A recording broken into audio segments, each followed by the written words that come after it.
How's that beer cheap again? Great. I take one more, and then the check. Yeah, thank you. Do you want me to wait a minute or put it in now? Might as well just put it in now. Thanks. Please review the exit seat responsibilities on the safety information card in your seat back pocket. If you're unable to or prefer not to perform these functions, contact a flight attendant and we'll be happy to find you another seat. Once again, folks, your laptops may either be stowed underneath the seat in front of you or in the overheads. They may not be stowed in your seat back pocket. Smaller items may be placed under the seat in front of you as well.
Oh, my goodness. Hey, everybody. Welcome to I Hate Music. Here we are on the I Hate Music podcast. Yeah! I'm feeling it. Nick's feeling it. Producer Justin, are you feeling it?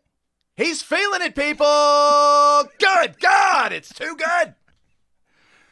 Welcome to I Hate Music on location in, where are we?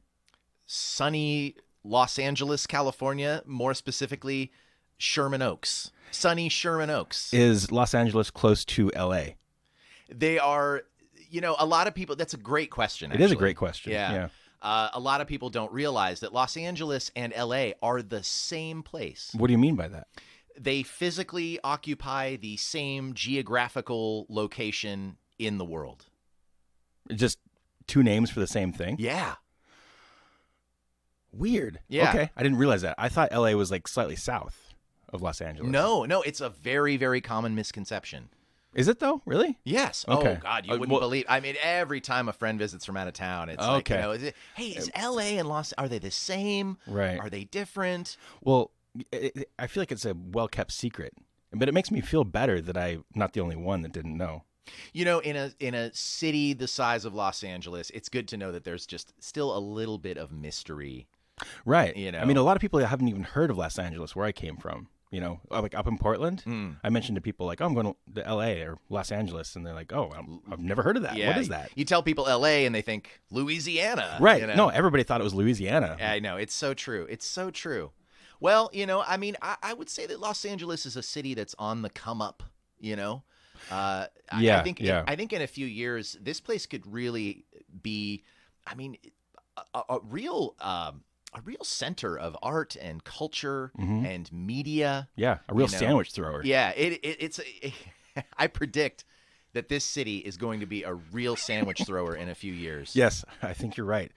Well, so we're here in LA. Why are we here in LA? What's going on? I mean, who are you?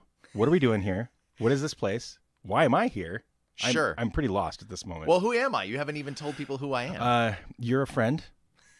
I think that's enough, right? No, I've known you for quick math over 20 years. Yeah. Definitely over 20. I'd say it's coming up on 25 years. Yeah. About 25. We have been musical collaborators, most notably in Climb to Zalem and the Nothing record, the Grey Subaudible. Yeah. You've also been a part of Snares of Sixes and Self Spiller. But I think the main things we did together were the Nothing record and the Zalem recordings. That was a really long time ago. Yes. And we met in Minneapolis many, many moons ago, and we've been friends ever since. Yeah, that's about it, right? And my name is? Nick Loiacano. There you go. I still spell your name with everybody. an H. Yeah. I don't know how that started, but I still spell it Nihk. Oh, I'll tell you how that started. So you used to sign off your emails, and you would write your name as J-Sin, S-I-N. Right. Yeah. Right. Okay. And I thought that was silly and funny. And so I was like, well, what can you do with Nick? And so I just put an H in there and spelled it Nihk. Yeah. And I did it as a joke. And people saw it and were like, that actually looks really cool. Yeah. And I was like, does it? Yeah. It's not stupid? And people were like, no, it's not stupid. No, I prefer it. So I started doing it, and like I was in a bunch of bands over the years, people who never, knew about it, and they would see how I wrote my name in like the liner notes of an old CD that I did or something, and they'd be like, "Oh, can you spell it that way for our album?" And I'd be like, "Really? Yeah, okay, it's cool. Okay." I spell it that way and I pronounce it that way. I add a little in there. My family still gives me a lot of shit and calls me Nick and all that. Yeah. Oh yeah. Yeah. No, it's cool. So I came down to see the Mr. Bungle reunion with you last night. Yes, we saw sir. It at the Fonda Theater. It was pretty amazing. It was really incredible. Yeah. Yeah. Yeah. I was really, I expected it to be awesome, but it did not disappoint. Had a few surprises in there, a lot of cool covers. SOD was really cool to hear. Them playing Hell Awaits by Slayer was amazing. It was like the set was like half covers. Yeah. So yeah, they did their first demo, Raging Wrath of. Was that their first one? Yes. No, I'm not sure. Okay. I believe it was. So they did their first demo, Raging Wrath of the Easter Bunny, like in its entirety. They played a couple of extra songs that were sort of written around that time. Yeah. And then the rest of the set was covers. Yeah, like mostly like hardcore covers. But they also played the SOD and the Slayer. They did Summer Breeze. Yeah, that's right. They played La Cucaracha for a second. They opened the set with It's a Beautiful Day in the Neighborhood. That's right. Mr. Rogers. Right. And Mike Patton was like wearing a Mr. Rogers sweater, and he was holding a puppy. He was holding a puppy An on actual stage. live puppy. Yeah. I don't think they sacrificed it or anything, did they? I hope not. Yeah, I don't think they did. Yeah. But anyway, I wanted to introduce producer Justin. Was nice enough to host us for my second On Location podcast. That's pretty cool. Yes, thank you, producer Justin, Thank manning you, the producer boards Justin. over there. And I have to make a side note too that producer Justin and Nick Loiacano were also part of one of my favorite podcasts, the Bionic Broadcast, a few years back. It's still on iTunes. Check it out. Yeah, thank you. Yeah. No, we did this podcast for 4 years. We did 100 episodes. And I was kind of telling you about it over the years, and like, I am doing this podcast. Check it out, see what you think. And then, like, after we stopped doing it, after we kind of wrapped, you at that point like gave it a shot, like kind of got around to it, right? Yeah. That's how it goes. And you were like, "Oh my God, it's really good," and I was like, "Oh, thanks. We're not doing them anymore, but it was great. You listened to like every episode, and I did. You've been, getting in touch with me like on Facebook Messenger and like, "Hey, I just heard this episode and you said this thing," and like, I barely remember half the shit I said. What did you mean when you said this at 3 minutes into episode 60? What did you mean by that? Well, sometimes you'd say like, "Hey, man, I think you're dead wrong about this subject." Yeah. And I'd be like, "Oh, well, what did I say about it?" Like, Right. I don't even remember, Yeah. And you would tell me, and occasionally I'd be like, "Oh, I don't think that way now. Right. I don't think Yeah. that way anymore Yeah. about it." But, That's interesting. Yeah. It's funny. Well, I mean, obviously people's opinions and perspectives change. But, it was fun to be able to just like ping you and be like, "This is what I just heard." We grow, we change, we move from LA to Los Angeles. Yeah, I mean, that's what you did recently, right? Because you were in LA. I think that's why I was confused about the whole thing. You were in LA and then moved to Los Angeles. Correct. Okay. Yes. So last time I was visiting, we were in LA. Now we're in Los Angeles. Got it. Yep. Okay. No, you'll get it, man. I feel keep I coming feel much back. better. And... I apologize for my ignorance. No, hey, listen. Like I said, it's a very common misconception. Well, we have a similar thing in Portland. Do tell. Portland and PDX. Same thing. Same place. PDX sounds like a PDX sounds like the rapper in a metalcore band. Oh, it is. Yeah, that's what I mean. PDX. Yeah, Portland. The city of Portland is actually a rapper in a metalcore band. No shit. Yeah, it's the same thing. No shit. Same geographical location. A geographical location is also a rapper. Correct. Wow. Yeah. Hey man, 2020. Oh man, Shit's wild it nowadays. is. It's man. crazy. I can't Fucking even can't even keep up with it. So yeah. if you come to visit in Portland, we'll go over that whole situation. You think I'll get to meet Petey? I mean, is he cool? No, I mean he's really large and flat, And kind of prickly. Yeah. I don't mind flat dudes. Oh, is it even you said he? Yeah, no, it's a dude. Yeah. Yeah. PDX. Don't assume the gender of my city. I would never. That's why I had to stop myself, Okay, even good. though you had already said he. Well, I don't know what I'm talking about, so don't trust me. So anyway, Nick Loiacano, Yes, sir. do you want to play the first song? I would love to. Okay. Do you know the format? You know what is going to happen? You know, do you understand what we're doing here? I guess, yeah, we go back and forth, right? We yep. play songs. I won't tell you what it is that I'm going to play. Right, yep. And we're just going to listen for a bit and then kind of offer our commentary and, see what you think. Awesome. Okay, cool. Producer Justin, do you have any of those sound effects queued up that I gave you? Yes. Awesome. No.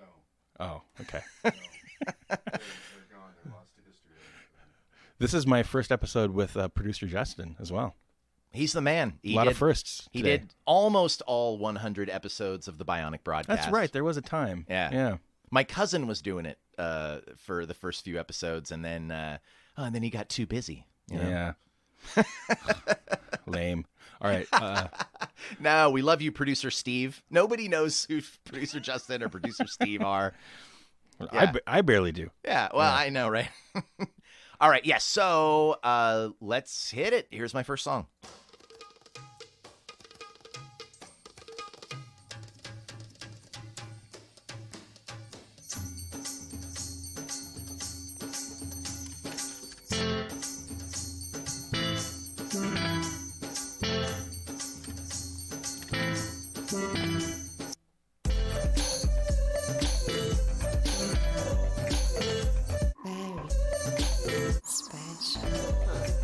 Whoa, this is weird.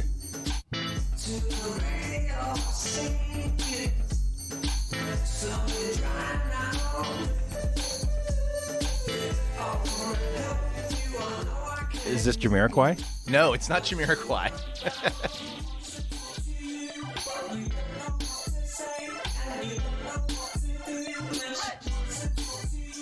It sounds someone's just like on the volume fader, just going up and down as fast as they can. No, very interesting kind of sonically, things going on. Yeah. It's good in the headphones. Which actually, I could use like a little more music, Justin, please. Yeah, a tad more. Not too much because then we end up yelling. A little more. It sounds great to me, producer Justin. Thank you.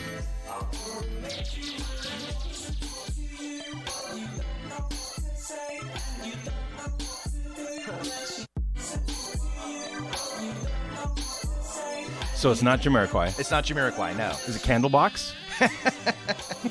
Yeah, this is a Candlebox B-side. This is their experimental phase. I like it. Sometimes I'm tempted to Shazam things.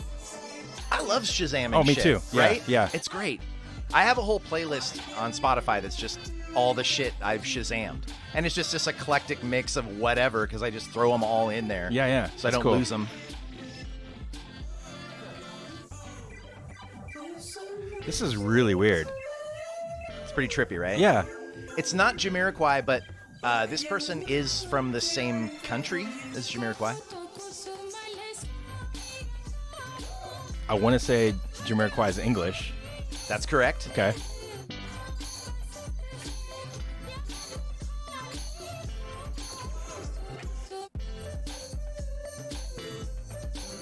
It's got to be the Beatles. Right? There's really only two bands from the UK that you need to know about. Notable bands. Yeah, 2 notable bands, and that's Jamiroquai and the Beatles. Yeah, forget Extreme Noise Terror. Oh, yeah, that's it. Well, I dug it. Uh-huh. It reminded me of Actually, I'm not going to say that because that was an artist I'm going to play in this episode. Oh, okay. So I don't want to say that name. It reminded me of certain things, but nothing that I really know. English makes me think it might be... Yeah, honestly, I have no idea what that is. So this is a guy named J. Paul. And it's spelled... Okay. I think that's how you pronounce it. It's spelled Jai, J, and then Paul, the normal, PQWX, right? The normal spelling of Paul. Right. But so what this is, it's actually like a really interesting story. So this is this guy. He's like, he's he does a lot of like dance music, right? Okay, or like a lot of beats. He kind of works in that milieu.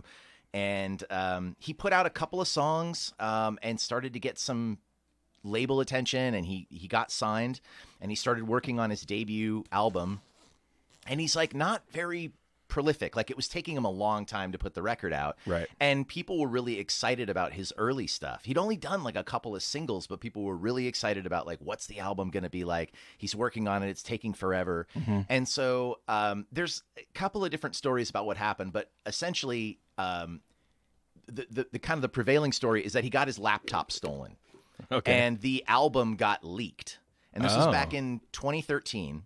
Mm-hmm. And it got leaked, and people just kind of fucking lost their minds. Like, it's a whole record like this, you know? Yeah, it's really crazy stuff. It's really inventive and, like, great use of samples. And, like, he's doing a lot of interesting things with kind of the fading and the stereo effects and all that kind of shit. Really interesting production work. Yeah. So it was just, like, super exciting. And then, like, as quickly as it went up, it got taken down. Like, his label and him were like, we did not release this. This is not official. Right. But like, it was already on, it was like, let's see, it was in April of 2013 is when it came out. Okay. And people were like, this is album of the year material. It was getting written up all over Pitchfork. Yeah. Pitchfork did a review of it, even though it wasn't not like officially actually released. Yeah.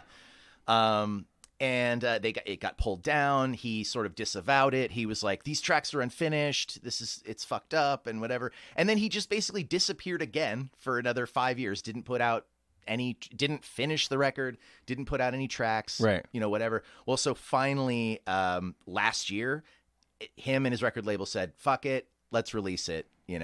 And so they released it as an album, and so now you can get it. But for a long time, for a few years there, it was the kind of thing that you had to. I mean, it's the internet, so it was out there, you can get right? It. Yeah. But it was kind of hard to find, and it wasn't on YouTube, and you had to go to fucking Daily Motion. I mean, Daily Motion.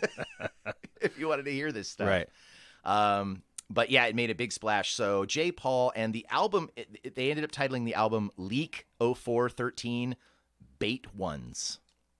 That's odd too. Yeah, that's the name. And that song was called Straight Outta Mumbai.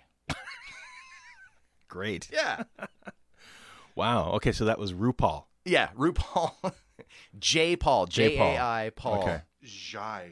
Yeah. That's the way it looks, but so the very first track on the album is some guy going like, it's J. Paul. Like, he keeps saying J. Paul. So I'm taking it from the way it's pronounced on his own album. Yeah, I think he's wrong too. He could be wrong about his own name. Yeah. I mean, it happens. It happens all the time. Yeah. I mean, just as often as people get confused about LA versus Los Angeles, people don't know how to pronounce or spell their own names. Yeah, I agree. Yeah. Okay. That was really cool. I enjoyed that. Right on. Cool. Yeah, check out the album. It's really trippy. It's kind of, a lot of the songs are kind of in that vein, but some of them are like really stark and sort of stripped down. Others are like really, really sample heavy. His vocals are interesting. Yeah, it's neat. Wasn't he in Breaking Bad too? No, he was in that. Not Fast and the Furious. Need for Speed. He was in Need for Speed. Oh, that's right. Yeah. A lot of people make that. As many people that don't know how to spell their own names or know the difference between LA and Los Angeles think that J. Paul was in Breaking Bad. And Need for Speed. And Need for Speed, Okay. which he was. And also RuPaul. Correct. Okay. Well, I'm going to play a song. Please do. I'm going to. I was like, oh, I'm excited to play these songs for Jason, but like, I'm actually more excited to hear your songs. Oh, don't be. I mean, my taste is awful. All right, so. I'll lower my expectations. Yeah, don't. You might as well just not even pay attention. Here we go.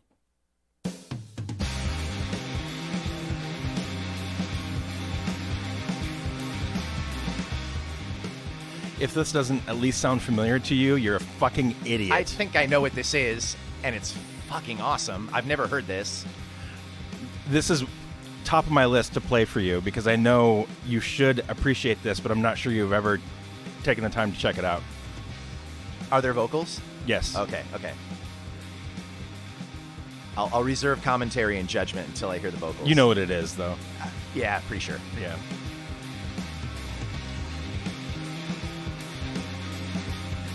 Oh my god, I love this. I Yeah. fucking love this. Of course you do.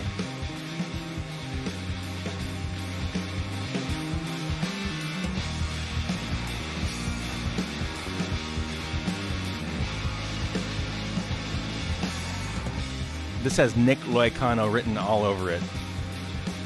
Like literally, it's on the album cover. This album is called Nick Loiacano. It is, yeah. I've been meaning to tell you about it. Wow, I'm flattered. Oh, listen to that bass. Yeah.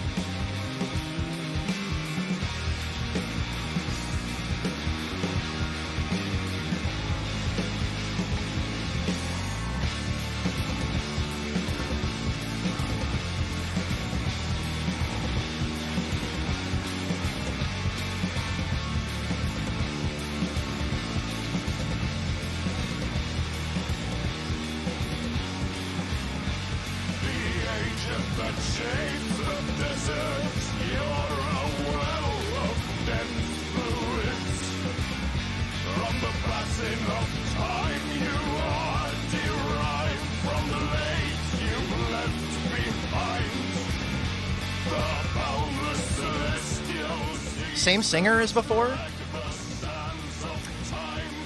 I'm really bad at that stuff, but Okay. I'm pretty sure, yeah. So you know what it is. Yeah. Do you know the band name, though? It's Ved Buenzenda. It's not, though. Ah. But it is. Oh. It's not called Ved Buenzenda. No, what is the band called? Virus. Virus. Ved Buenzenda had one record, Right. and then they reformed, basically with most of the same people, as Virus. Okay. And Virus has like 5 records. No shit? Yeah. Oh my god. Yeah. And I knew you'd be excited, and I was pretty sure you didn't know about it. I did not know this. Yeah. Oh shit. But it's obviously fantastic. Yeah. And way up your alley. Is it all like this? Like all their Yeah. records? Like Yeah.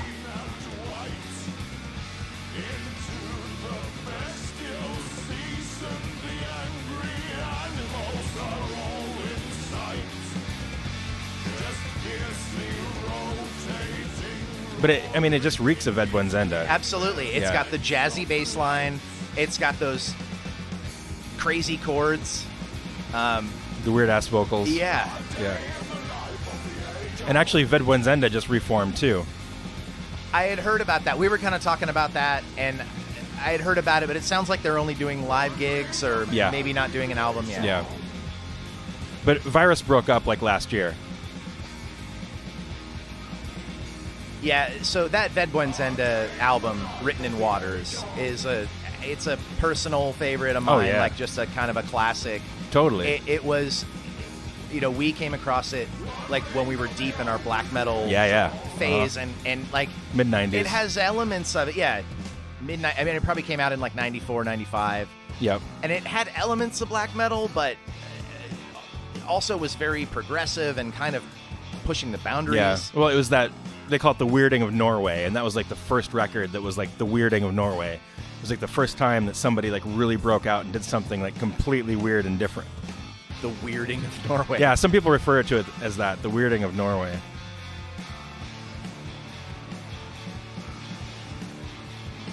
But yeah, this stuff has like serious, obviously Ved Buenzenda vibe, but it has like some Plan E vibes to it too. Yeah, absolutely. Yeah. Like it's a little groovy. It's a little progressive. It's jazzy. Yeah. It's crazy. Yeah. So this is from the album The Agent That Shapes... I always say this wrong. The Agent That Shapes the Desert. Got it. Yeah. It's their third, maybe fourth record.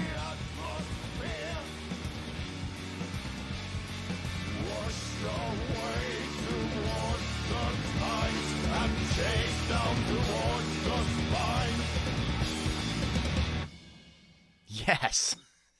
That's really rad. And I feel like a dumbass for not knowing that like they continued on and like carried on that sound, because it was always that Ved Buenzenda. They did the one record and then they did like an EP a couple of years later, but it was like the EP was before, but they did they did like a re-release of it or something. Yeah. That's kind of when I came across it. And then that was it, right? And I was like, these guys like and like it's not perfect. Written in Waters isn't perfect. There are lulls and there are spots where they kind of were, things didn't quite come together or whatever. Right. But that's what I loved about them. And we kind of talked about this a little bit, earlier yesterday about, I love bands that are imperfect. I find myself loving imperfect bands more than I like bands. How to put it? Like, I like a band that's not afraid to take chances. Right. And, sometimes they put stuff on their records where it's like, oh, yikes. And like, you skip that track every time. Or, they're a band that has, lots of stylistic interests. Mm-hmm. And, I find that, the parts I like are the one style, and then they've got this other style that doesn't really work, but it's part of their sound. But I still love them because I love that they're willing to try different things and. So that was that band for me. That was that record for me. And that shit was great. Yeah. Virus, the agent that shaped the desert. Yeah. What was the name of the song? That song was, I think, the title track. Okay. From that record, I think. Playing off of YouTube is sometimes problematic. And that was like the one I played was the entire album, so it didn't really give a breakdown of the tracks. Yeah. Right. Yeah.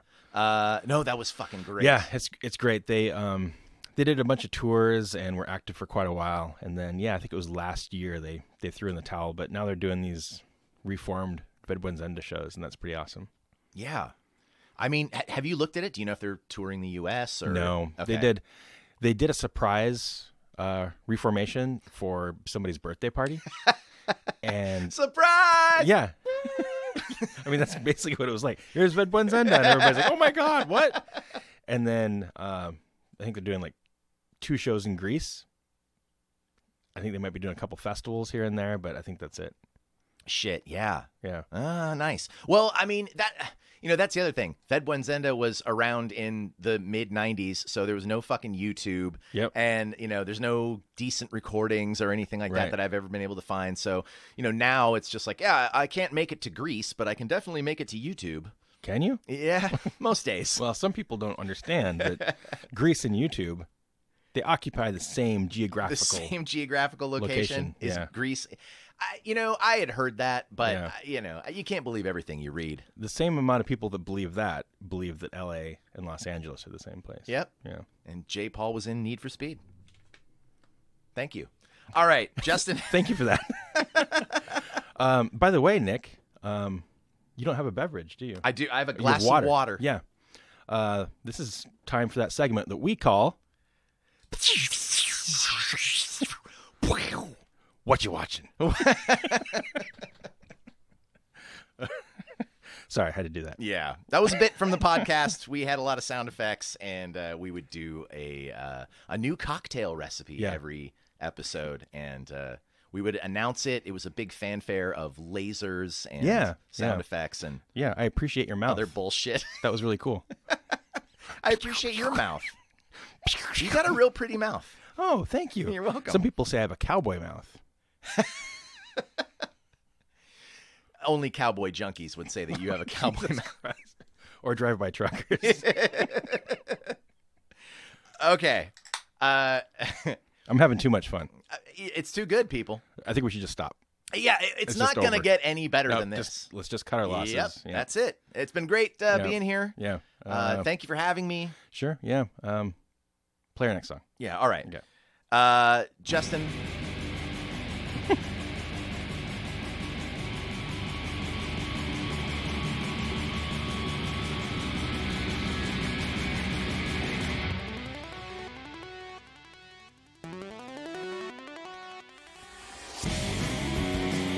Whoa.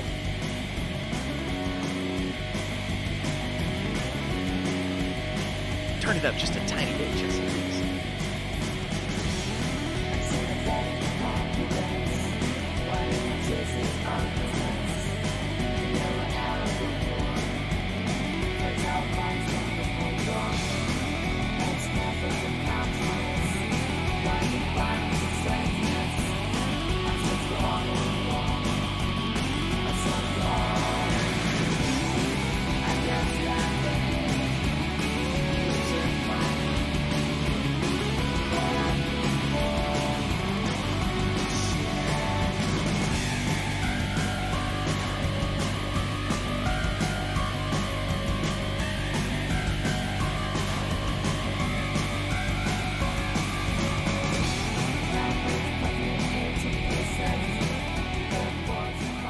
Very strange, too. I know you're not going to know this band, but I hope you'll get to know this band after this.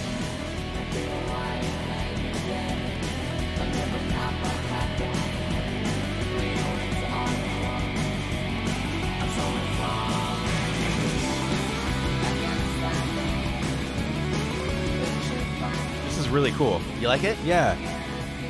It's really interesting. Like, I'm just picking out like every little piece of like what's going on. There's kind of the chunky guitar in the right channel and the weird ass electronics. Mm-hmm.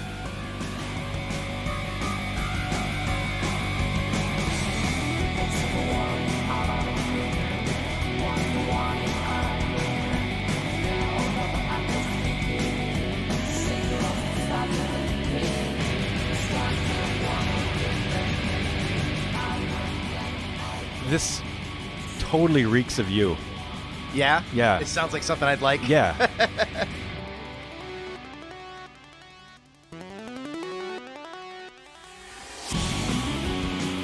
Oh, that's rad. I dig that bass right there. That's really cool. Yeah. Going all the way up. Yeah, this like if somebody like chopped you into 4 pieces, I feel like those pieces would be like slowcore, shoegaze, Japan, electronics, and bass. You actually got all the elements of this band right there. Yeah, that's what I mean. And I feel like if I had a huge knife and I just cut you in 4 pieces, like that's what they would be. It feels like that's like what you really get into. Yeah, all those things call to me. That's true. Yeah. So you're right. This is a Japanese band. Okay. Yep.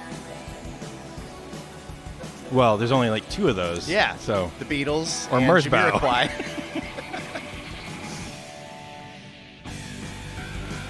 Yeah, I'm sold on this. This is really great.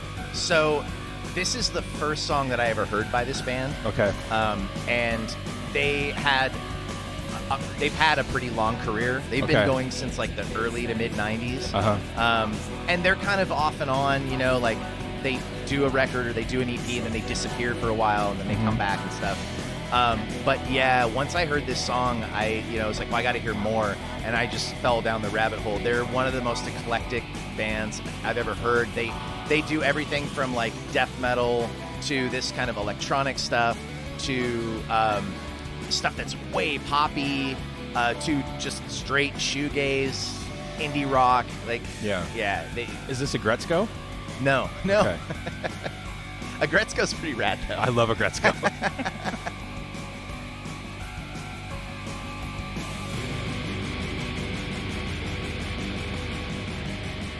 I actually have another song by these guys just to kind of show you the just how varied their sound can be. There it is. So what is that? So that band is called, get ready. Okay, I'm ready. Coal Tar of the Deepers. Is that with a K or a C? So with a C. Okay. Coal Tar of the Deepers. That's a great name. Yeah, I don't know what the fuck it is. I don't know what it means. Lothar of the Hill People. Yeah, it's like Lothar of the Hill People, yeah. right? That song was called Shed, and it was off this EP called the Bear EP. They did a whole series of they did a whole series of EPs that were like named after. There's like the Tortoise EP and the Penguin EP and the Bear EP. It's like Sufjan Stevens doing one for each state, but they're going to do one for each animal. For each animal, right. Yeah, and subspecies. Right. So they're going to be busy. And phylum and order. Yes. Yeah. And order especially. Yeah. Yes. Well, you got to start with the order, work your way down to the family and the phylum. Exactly. Yeah. The stamen. Yeah. Mm-hmm. So, in fact, Justin, just real quick, if you can, in that email I sent you, there's one that's like extras. Yeah, that's it right there. I see it. So this is another one of their songs. Okay. Like this is just what you get with these guys.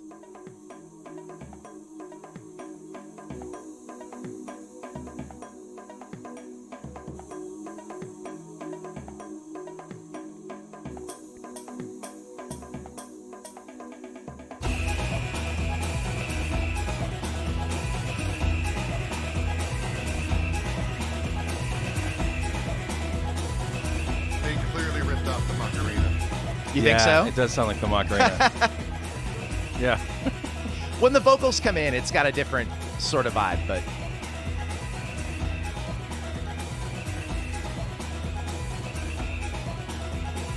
but they'll go from this to death metal, straight death metal, to more shoegazy stuff. By the way, just as a kind of a lifelong fan of shoegaze, Japan is where it's happening. Like, shoegaze was this thing that happened, like, in the 90s. It kind of came out of the UK. Some American bands did it a little bit and stuff. And then it just kind of died out, right? It was just like a movement. And, you know, some of the luminaries, you know, like My Bloody Valentine came back a couple years ago. And, you know, some of those bands are either back together or you know, doing reunion shows or doing new records, whatever it might be. But, like, in Japan, they just fucking grabbed that ball and ran with it. And there are so many amazing Japanese shoegaze bands. Yeah. Current and, you know, all throughout. I mean, like, they just never stopped. They were like, well, we fucking like this. We're going to keep doing it. Right, yeah. What's the name of this band again? Coal Tar of the Deepers. Of the Deepers. Okay. With a C. Yes. Okay. Good. I got it. But there you go. That's these guys, and I'll give you some stuff to check out. Yeah, that's cool. Kind of cherry pick some of the really good shit. Yeah, I'm gonna have to check that out. That's really interesting. Mm-hmm. They're one of my absolute favorite bands of the, like, you know, like I said, they've been around forever, but they're one of my favorite kind of finds of the last 4 or 5 years, and I fucking love them. And they recently kind of reformed or played some new shows for the first time in like 10 years, and our friend in Japan was able to go see them, and I was fucking crazy jealous. And, you know, anyway. Yeah. Anyway, that's Coal great. Tar. Coal Tar. All right. What do you got next? I got something that's music. Here we go. One of the most challenging parts of meditation is what's sometimes called the... I love that fucking band. It's great. Challenging meditation. It's a good band name. That's not bad.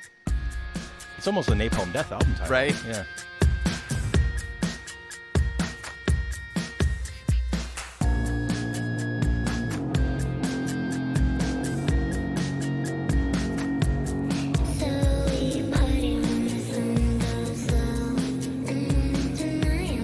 Nice. I thought you'd dig this. This artist I've been on and off obsessing over for 4 or 5 years.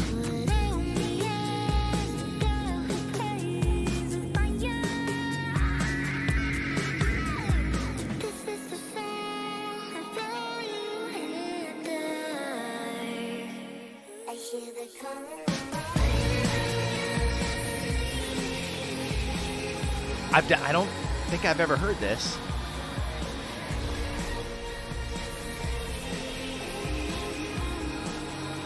This song is brand new, too. Okay. How long have they been going? Not sure. Okay.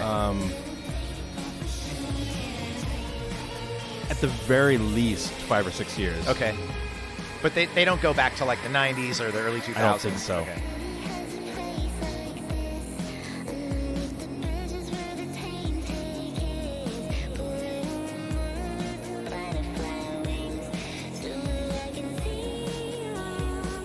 Yeah, this is pretty cool.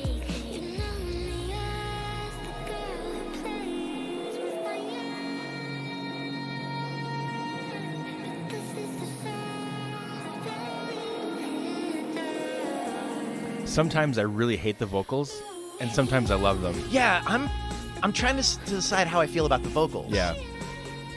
Like, I don't mind the vocal melody, but like the tonal. It's not always like this, but sometimes it is. Sometimes it's a little bit more ethereal, I guess. Right. But it's also part of the reason I like it, because it's different. I'm just always trying to figure out how I feel about the voice.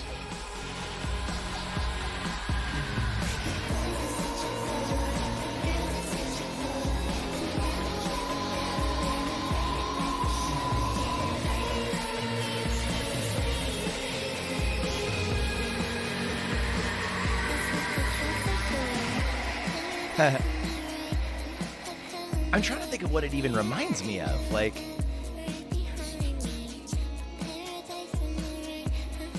it sounds like she's making a baby voice. But Yeah. I really don't think that's intentional.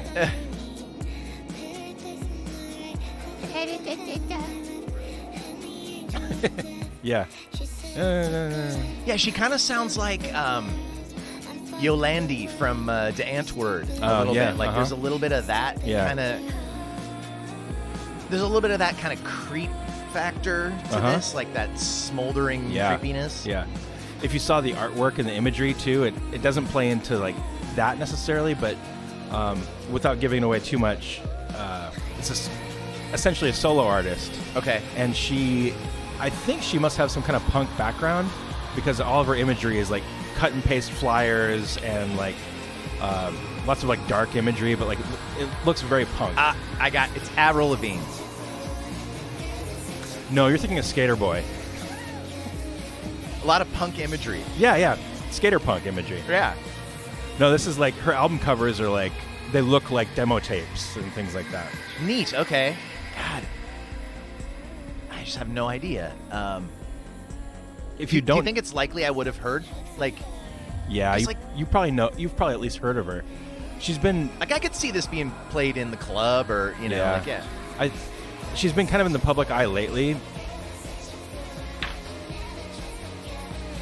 Billie Eilish. No.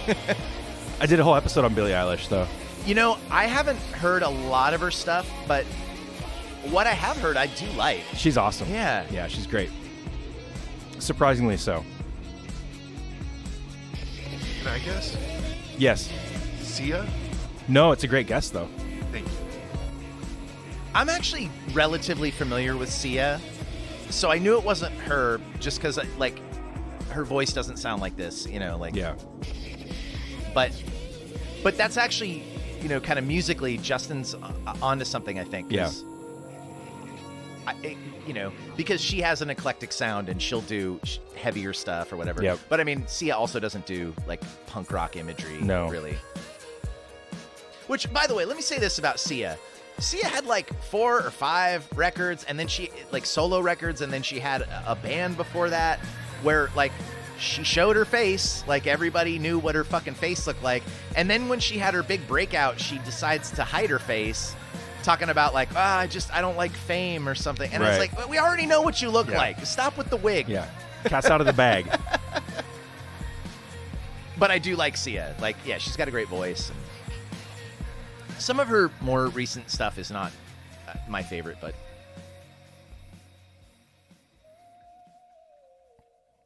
Okay, so that's like her new single for an album that's coming out. Okay. End of this month, I think? mean, I know we were talking about Poppy earlier. Yeah, but it's not that. Poppy. No.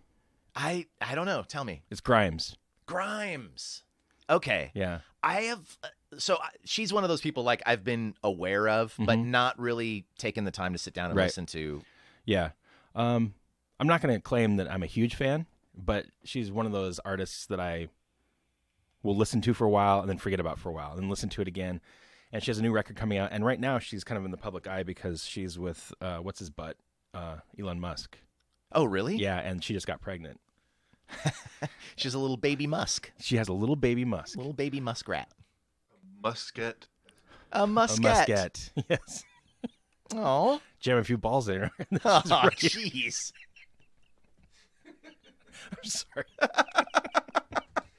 You get a musket at that point. Yeah. Yeah. Yeah.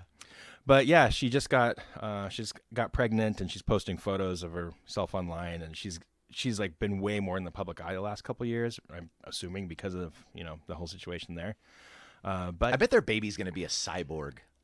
Yeah, and she's really weird looking, and her imagery is really weird looking, and it kind of makes sense they're together.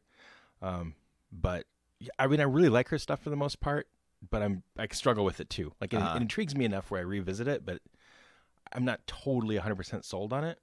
Yeah, like that song, like I kind of dug it in, kind of it started off with this kind of punk sound, but then there was like a little bit of a beat. And actually, Justin and I, over the past couple of years, have been working on some songs that we've dubbed disco punk.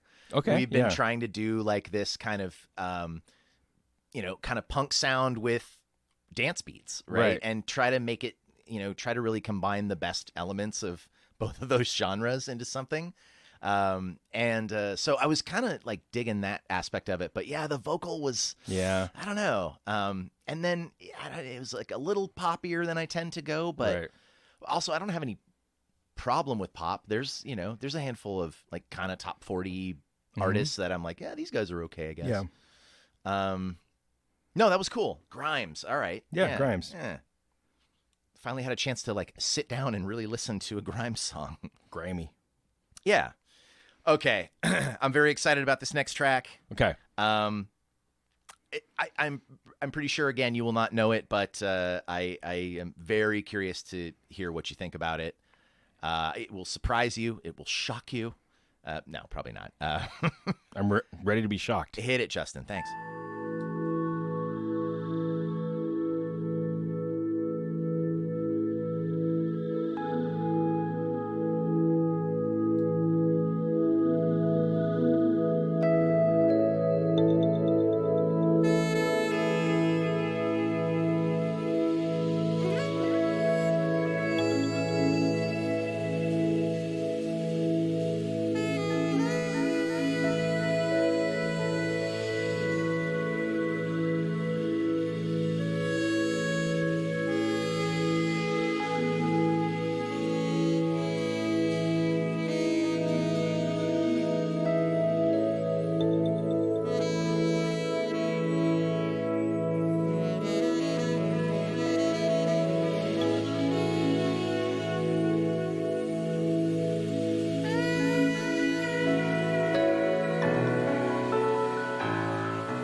Surprising. I didn't expect that.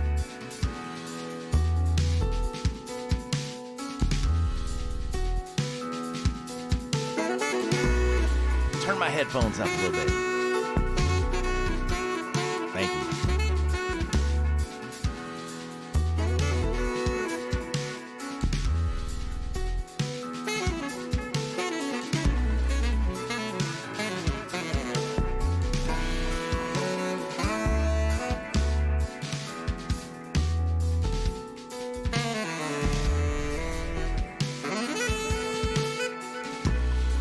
I dig the horn work. That's really cool. He's amazing.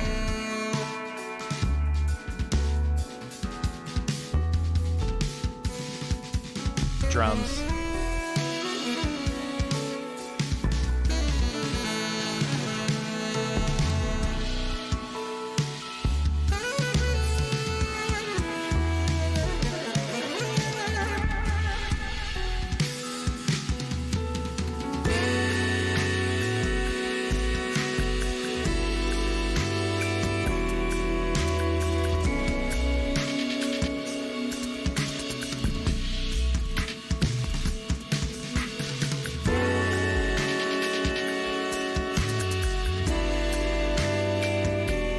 The bass is super cool. Yeah, it's like that sub bass. Yeah.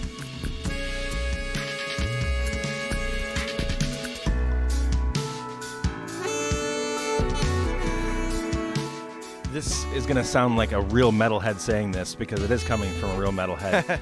But this really reminds me of Perdition City, the Ulver record. Oh, sure. Yeah.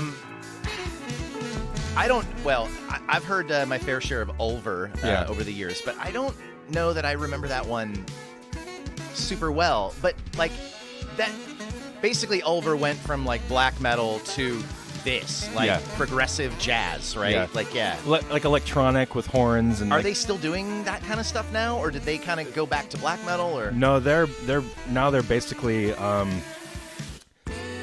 They do a lot of different stuff, but they do drone, they do electronic music, they do 60s covers. Okay.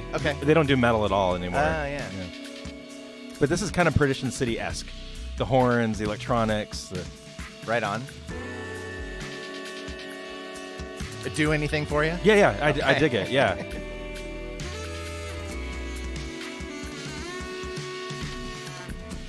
So I'll just tell you. Yeah, no idea. This band is called Excessive.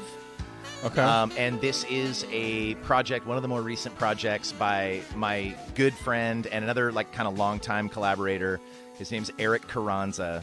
Okay. And he worked on this for, I guess, a couple of years. I mean, he started playing in this band with this horn player, and this drummer, and he kind of got inspired to do this kind of fucking freak out jazz record, like this modern jazz record.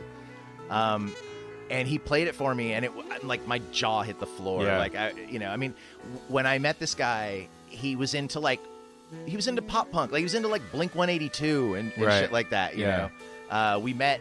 He was a teenager. He was probably like 17, 18, and I was probably like 20, 21. We worked at the same pizza place, and and he was in bands, and he was always good, and he developed into a hell of a songwriter. But yeah, he kind of went from that, and these days, like, he's doing this stuff, and just watching his,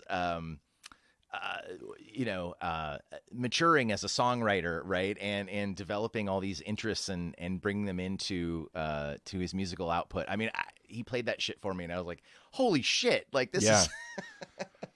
And I awesome. I love jazz, and so it's a whole record that's like that, and it's really groovy. And and I remember the first time I heard the horns, I was like, hang on, is this like John Tesh? What do we got going on here? Yeah. Like, Well, it kind of fools you at first. It's like it does seem kind of like a John Tesh situation. All of a sudden, the percussion kind of picks up some, and the bass gets a little bit more intense, and yeah, it's really cool. So what's the name of it? So the band is called Excessive. Excessive, that's right. The album is called, I actually have it here. It's called Flared Opinions. Okay. That song was called Proper Resistance. Is it something like you can buy, or is it? Yeah. Like there's actually physical copies. They did a run of them, but you can get it on Bandcamp. It's excessivemusic.bandcamp.com. Nice. And yeah, no, I've been telling all my friends about it. I've been, when they did the CD release, I actually did like share on Facebook, like, hey, just everybody, like, I really like this album. You should. I think hear I saw it, you post that. Yeah. Yeah. I've been trying to get everybody to hear it. That's really good. Yeah, that was really cool. Yeah, I'm really stoked on it, and it came out about a year ago, and it's kind of been in pretty heavy rotation ever since then. That's awesome. Yeah, that's really cool. Yeah, I'll have to check that out some more. I don't listen to a lot of music like that, but that's just quirky enough. That it gets me. If it was much more mellow than that, it probably wouldn't hit me just right. But that was really great. Right on. I'm glad you liked it. Yeah, that's awesome. What do you got next? All right. This is one of those bands that I like a lot, but I don't listen to them very often, and so I'm not really sure which would be the great pick to play. Okay. So I'm just going to blindly pick the one that I think might be good. Here we go.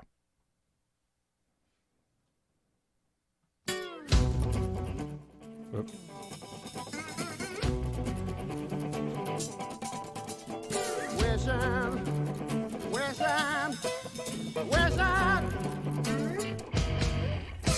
Wishing you were Clarksdale free.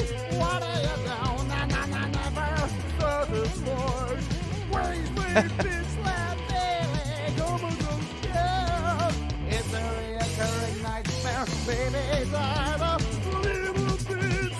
Gather way, pretty sick. So sick of all the stupid conversation. Is this a cover? If it is, Okay. I'm not aware of it. Oh man, you're fired anyway. This is what you say. On your resume, experience to 25 years of revolving masters, micro-music souls. But you'll never. What's wrong? You hear 1 minute late. And your numbers aren't that great. You got a lot of them to say. What year is this? Let me see. I mean, just like approximate. It's like recent. Okay. Yeah.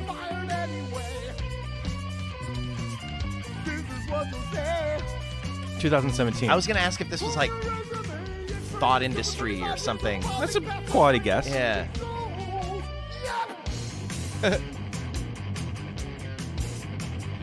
So I'm definitely hearing some Mr. Bungle. Yeah. Like eclectic arrangements, and everybody's almost like doing something separate, like different, and then it all kind of comes together. And yeah. It sounds like it's gonna go off the rails at any moment. Yeah. Like it's gonna all fall apart. But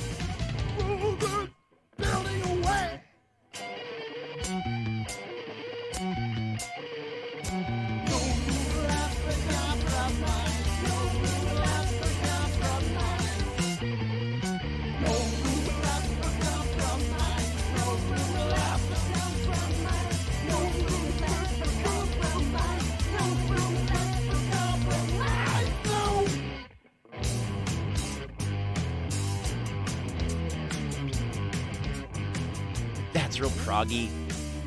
It's weird, right? Yeah. I'm not totally sure how I feel about the vocals, but Yeah. If you could see them live, that's what sells me over. Okay. The front man, he is so off the rails and energetic, and just he's so unique. I mean, it sounds like, it kind of sounds like early 90s, like kind of post-metal. Like, yeah.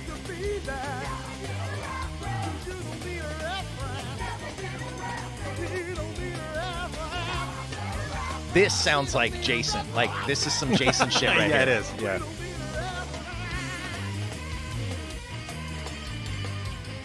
If you cut me into pieces, that would be your last resort. Cut Jason into pieces. This is my last resort.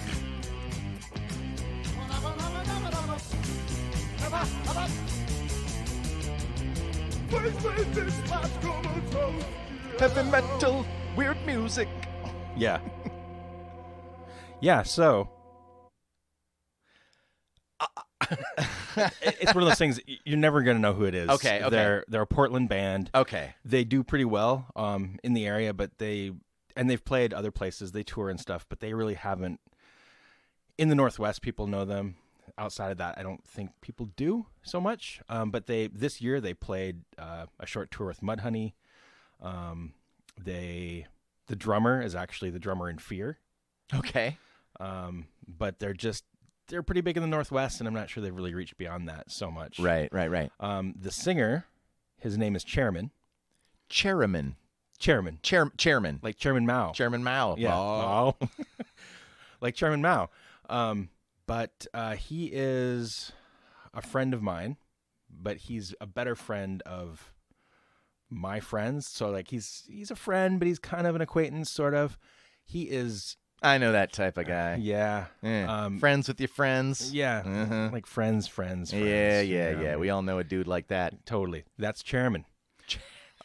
He is one of the most unique, talented, confident, just ballsy performers that I know. He's got a solo thing called The Chair Project, and it's just him and a bass. And he writes... And a chair. That is true. He sits in a chair usually. He has so much confidence. He sits there in these venues with just a bass, and he has these weird bass songs, and he just sings his heart out. And he's not the best singer, but he's so confident, and he puts himself out there, and he's so energetic. And like on stage, like he's my age or older. He's like doing splits on the stage, and he jumps up and does these huge kicks, and he's just a vocalist. He's not tied down by any instrument. So he's all around the stage, and he's screaming and doing flips and shit, and it's fucking crazy. Okay. This like badass bass player, that's this female bass player, and they're just fucking incredible. I don't think the record really does the songs justice that well, but fantastic band. They're called Nasal Rod. Nasal Rod. Yeah, Nasal Rod. Kind of like Lightning Rod. Yeah, Nasal Rod. Hey! Yeah, Nasal Rod. Got a couple of boogers in my schnoz there, Jason.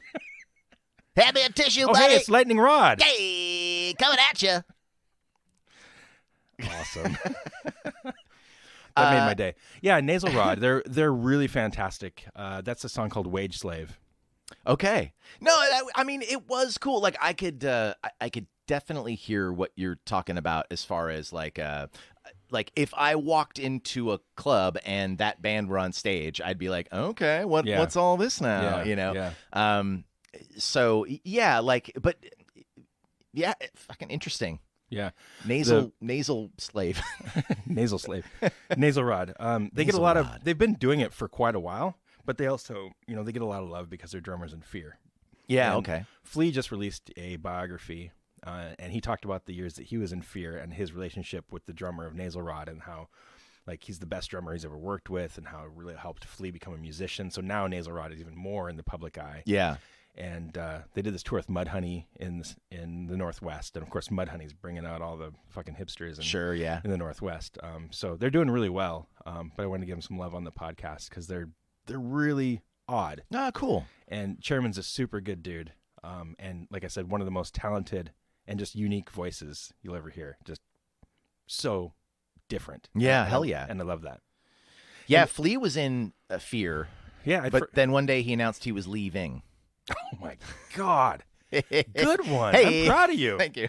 Lightning Rod. Hey, I'm feeling it. GJ, you feeling it? We're all feeling it. Cacao nibs.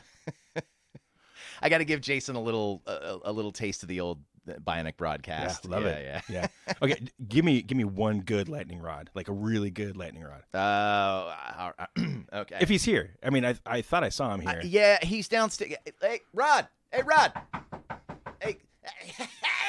everybody. Great to be here. Jason, thanks for having me on the podcast, buddy. Sure, whatever.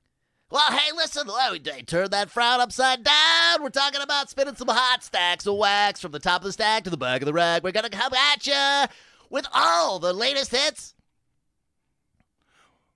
Right? I mean, hey, come on, give it to me. Hey, let me ask you something. Are you feeling it? Nick. Cacao! What if this is the first time someone's listened to this podcast and this is what they hear? They're going to think that this podcast is just Lightning Rod. I don't know about that, buddy.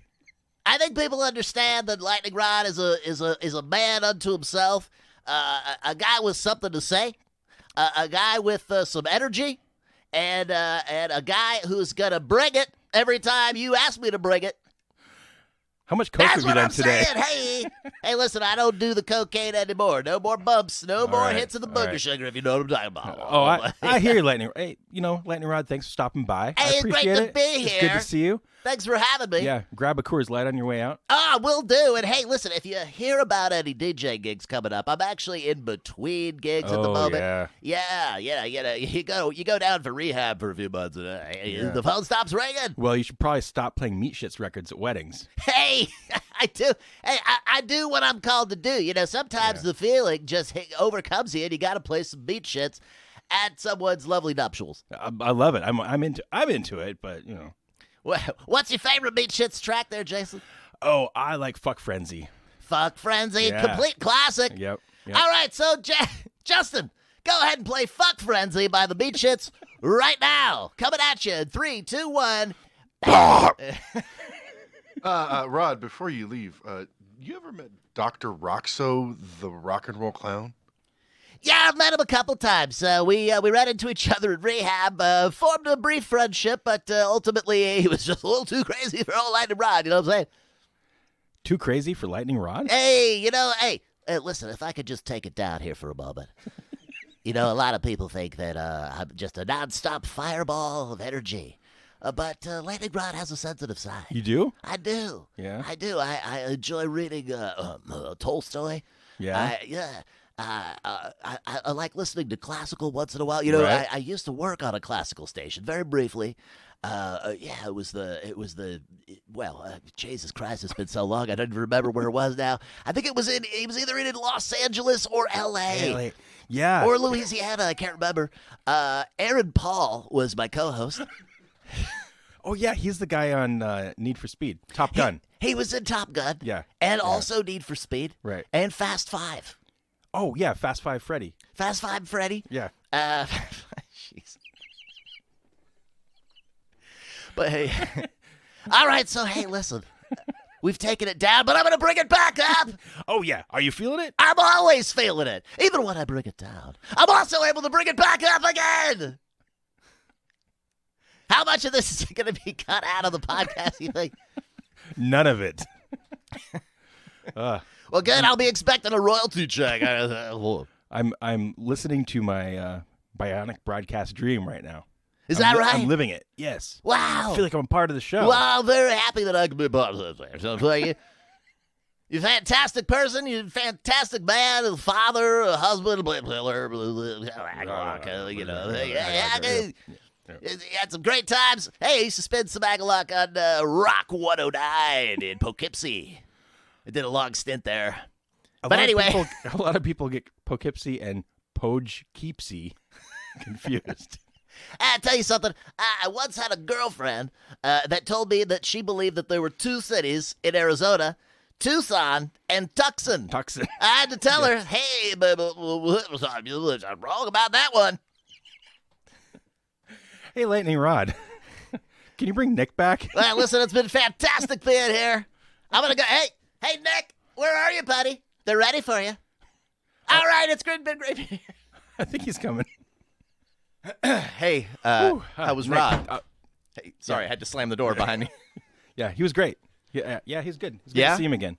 Actually, the first time I'd met him in person. I worry about that guy, Yeah, he loves to shove shit up his nose. He does. Yeah. He does. Pencils, tampons, pencil tampons, pencil-shaped tampons, with pencils on them. pencils, pencils where you take off the eraser, put a tampon in the end. That might not be a bad business idea. Like it looks like a pen, but it's actually a tampon. Like disguise the tampon as different fun things. Not because like women should be ashamed of their periods or anything like that. Just like, I don't know, it's like some James Bond spy shit. Oh, totally. You could have like a high-heeled shoe where the stiletto part is actually a tampon. Yeah. And nobody would think it was weird if you just like took your shoe off and used it as a tampon. Inserted it. Right. Yeah. Nobody would think that's weird. No. Wow. Well, I mean, not in L.A. No, or Louisiana. Or Los Angeles. Nope. Whose turn is it? Is it my turn? Yeah, because I played Nasal Rod. Did Lightning Rod play anything? No, I should have asked him to play something, but I was kind of afraid of what he might play. I mean, we did talk about the Meat Shits briefly. Oh, yeah. Did you guys play? Yeah. Hey, we should play some Meat Shits. Well, we did a cover of Fuck Frenzy, a cappella. An a cappella cover of the Meat Shits. Yes. Oh God, yeah. I can only imagine. Yeah. Oh, I'm sure you can imagine. Yeah. Oh, no, I actually have a pretty vivid image in my mind of what A Capella Meat Shits would sound like. I bet you could do it right now. Yeah, like, it would be like... Yeah, okay. Yeah, you do the...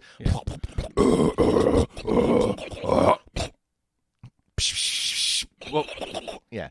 That was AC, though. Well, AC, hang on. I got AC for you. Okay, here we go. You ready to do some AC? Ready. Okay.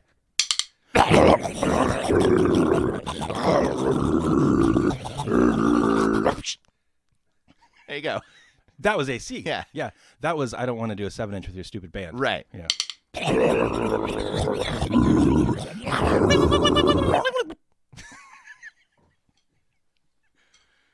Great. We just wrote a new AC EP. ACEP. Yeah. ACDC and ACEP. Oh, that would be sweet. We could if get ACDC DRI, and AC... DOA, GBH, MDC, ACDC. That's the festival we should put together. We could call it Acronomia. Yeah. Acronolapalooza. Aquanimity. DOA, DRI, MDC, ACDC. LED, LEDZEPPELIN. BB King. BB King. And the BBC. Yeah. Oh my God, what's wrong with me? I don't know. Okay. I think that was your turn. You played 3 songs. Yeah, we did. We played the new AC EP. That made me hot and bothered. Okay. Yeah, I know, right? Like Yeah. I'm all I'm overclamped. Yeah, now. yeah. It's that LA weather. It is. Yeah, it gets warm here. Not- It's cold in Los Angeles. Right. Let's Justin. Let's go with the next track, please.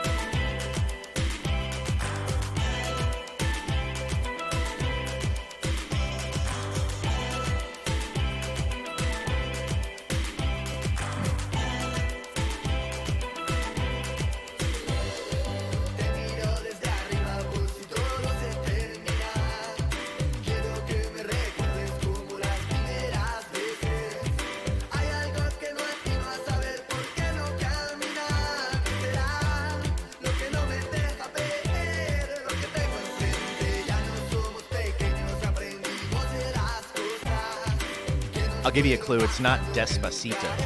Okay. I thought it was for a second.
I obviously have no idea what it is. Yeah. What do you think? I like it. It doesn't hit me quite as hard as the other stuff you've played. Okay. But I do find things like this and other things you've played tonight, that it feels like there's a lot of like modern takes on traditional styles. You know what I mean? Like Yeah, it actually. feels like a traditional type of arrangement and maybe style, but with like more modern instrumentation. Yeah, it's like a Tropicalia kind of sound with the steel drums and everything, but then like these kind of heavy beats. Right. Yeah.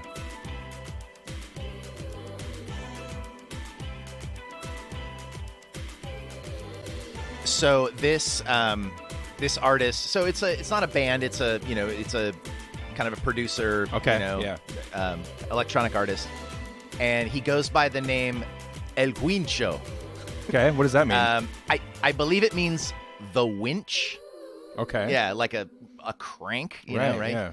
Guincho, El Guincho. Okay. So that song was called Bombay, and it's the first track off of his album Pop Negro, which is like, I don't know, 2013, 2014, somewhere around there. And it's the whole album is just fucking one like kind of banger after another. He's from Spain.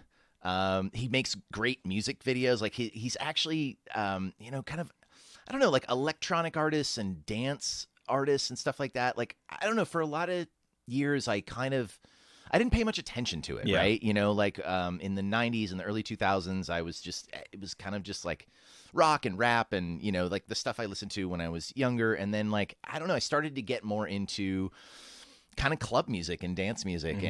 But I didn't want the stuff that was just super repetitive or, you know, these like flash in the pan kind of artists with like bad vocals or, it's just all samples or whatever it was. Like, and he's one of these guys who just has kind of a really inventive take, I think, on dance. And he did, I mean, early on, his first couple of records, Pop Negro and the one before that, had a lot of that Tropicalia, a lot of that steel drums and that kind of vibe and feel to it. Right. More recently, his stuff's been getting, I don't know, like maybe a little bit more modern or a little more kind of top 40 oriented sort of kind of. Yeah. But he's still really great. And like, he's just got a very kind of unique vision. And like I said, like his music videos are actually cool. And you know, he plays with a lot of like fun imagery and I love that Pop Negro album, just start to finish. It's really great. Yeah. That's cool. Yeah. That's not something I would necessarily run into. So that's cool that you play it. Right. Yeah. So yeah, that's great. Cool, man. Cool. I've got like 3 different choices I'm battling over. Okay. So I'm gonna let you help me. Okay. Cool. In a weird way. Okay. So let me get my mind straight. You have to choose the first letter of the artist, and then whichever letter you'll choose is the one that I'll choose. Okay. Okay. So we have an F, as in fuck. S, as in shit. K, as in key bump. Yeah, FSK or C. Cunt. Yep. Fuck, shit, key bump, or cunt. Yeah. Oh boy. Let's go with the key bump. Let's go with K. Okay. That's probably a wise choice. It's probably my least favorite, but no, this is probably the one I should be playing. I was just tempted to play other ones. We've talked a fair amount about cocaine on this show, and I just want to throw it out there that I don't do cocaine anymore. No, coke. No.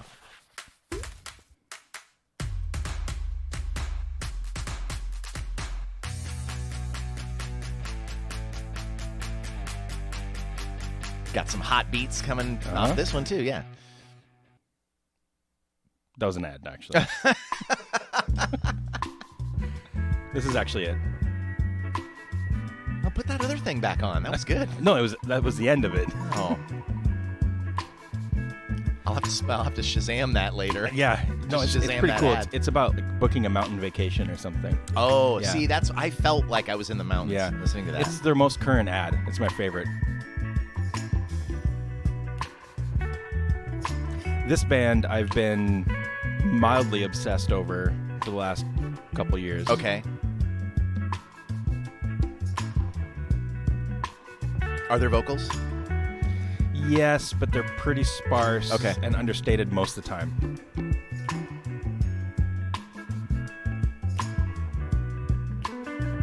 mean, this is fucking working. I like this. This is the band I put on when the family's around and I'm cooking and we want some music to listen to, or like when I went to Ramin's graduation. He had a graduation party. And he's like, put on some music, like just something mellow. And I was like, okay, I put this on. It's just like a go-to. You put in that on that new AC EP? Yeah. Oh yeah, this is nice.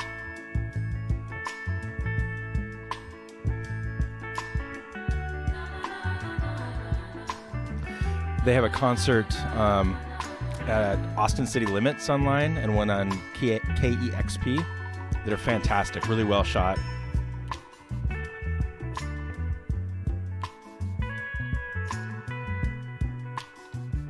I mean, okay, so I'm thinking of K bands. That's right. I kind of gave it away. That you have talked about being into. Uh-huh. Creator. So there's Creator. Yep. Crocus. Yeah. Kiss. Were you ever a fan of Kiss? No, I hate Kiss. Really? I mean, Yeah. but like even when you were a little kid. Okay. Well, I did have their first record on vinyl just by accident when I was growing up, and I liked that for a while, but I just could never get into it. I mean, I'm 42. I was born in the late 70s. Like, so Kiss were pretty much kind of, they had their heyday. Like, by the time I was old enough to be aware of anything, like Kiss were, I mean, they were still going, obviously, but, they were getting close to like taking their makeup off and all that. Yeah. My brother, I have a brother who's 7 years older than me, who was born in 1970 and like grew up just worshiping Kiss. Yeah. And I don't know, for whatever, by the time I was able to hear them, I just didn't quite, I mean, like, I don't know, I thought Rock and Roll All Night was like, whatever, like it was like, oh, it was just another one of those songs that had been a hit. And, but yeah, most of the people that I know that are into metal went through a Kiss phase. Like people who were our age, like, oh, well, of course I started with Kiss, but then, I turned 9 and I got into other stuff. Yeah, it was never my thing. I don't know. Didn't hit Have me. you heard that? Have you heard that thing that's on SoundCloud that's 45 minutes of Paul Stanley stage banter? Yeah, that's great. All right, hey everybody, I want to know who likes to smoke weed. I've been wanting to do an episode just on stage banter. All right, listen. I think it'd be great. I mean, you've got your David Lee Roths and your Paul Stanleys. Oh, and, yeah. I think there'd be some really good ones. Yeah, it would be fun to put together like a banter off, where they like go back and forth. You could kind of, it could be a fun sound project to just like cut it together so it's like a banter battle. Right, yeah. Are you ready to rock? All right, listen. Yeah, that'd be great. That'd be good shit. But I mean, so it's 45 minutes of Paul Stanley banter. And it's fucking mesmerizing. Like, I listened to the whole goddamn thing. Yeah. Yeah. He repeats himself a bunch of times. Yeah, and so you like start to get into the groove with his nonsense. Yep. Good Lord. That. Okay, that's it. That was fucking great. That was really, really good. Yeah, I like it a lot. So is that KO Dot? No. KO Dot's like heavy, right? Well, kind of. Okay. Yeah. That's a K band that you've talked about. It's a K band. Killing Joke. Killing Joke. You know how it is. Anytime the mics are hot, and you got to think of something on your feet. There's a million K bands, and I can't think of any. Yeah. Korn. It's Korn. Korn. That's yes, one. That was, yep. That was they Korn. did dubstep, and then they did easy listening. Did they do dubstep? Yeah, there was a couple albums where they had dubstep. It was actually kind of cool. Oh, dubstep me, Justin. Yeah,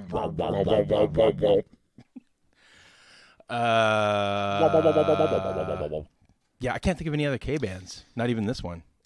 Crack cocaine. Uncle Cracker. There we go. More cocaine talk. Casey and the Sunshine. Casey and the Sunshine Band. Yeah, there you go.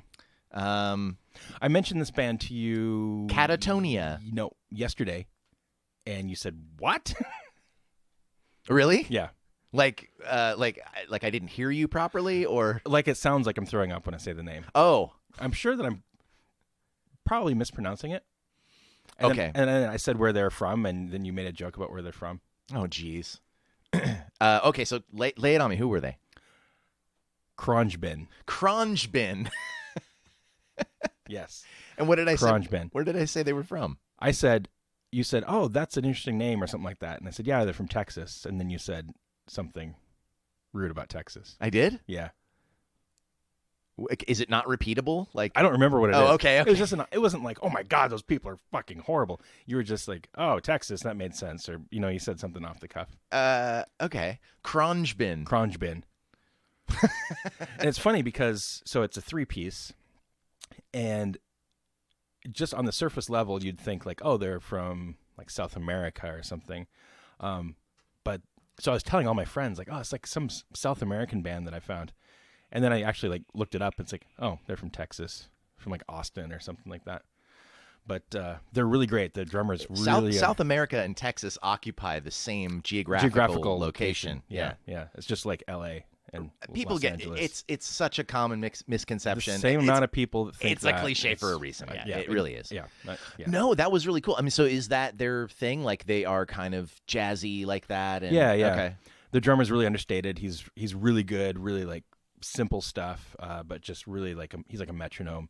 The guitarist is this crazy haired dude, and he's just doing all sorts of weird swirly stuff around the bass line.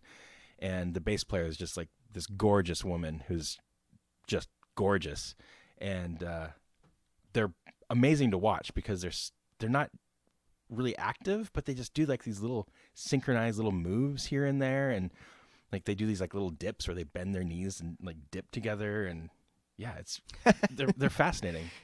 I know what you mean. Like I kind of like that when bands will do it was like a 50s thing or a 60s thing or like a doo-wop thing where it was like all about like having just little moves together. Yeah. Some kind of synchronized.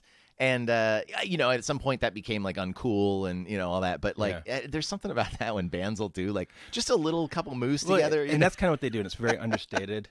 And I see Justin's pulling it up. Can you pull up a picture so we can get in the mics, please? Yeah, take a picture and shove it in the mic. Hey, I'm seriously looking at this. I'm gonna put it in my playlist. It's like if Thievery Corporation played instruments. Yeah, it's good stuff. Yeah, it's a nice sound. Yeah, I enjoyed that. That one in the middle of your screen there, Justin, the one with the kind of swirly background to the left. That one. That's the video. That's awesome. That's a really great performance. Yeah, I'll check out some Crongebin. Yeah, they have a tiny desk, and I love. Desks, so yep. That'll definitely be on my. We have a tiny desk right here in front of us. I want to just say this about Tiny Desk. I don't like that they like just allow people to have the whole fucking room.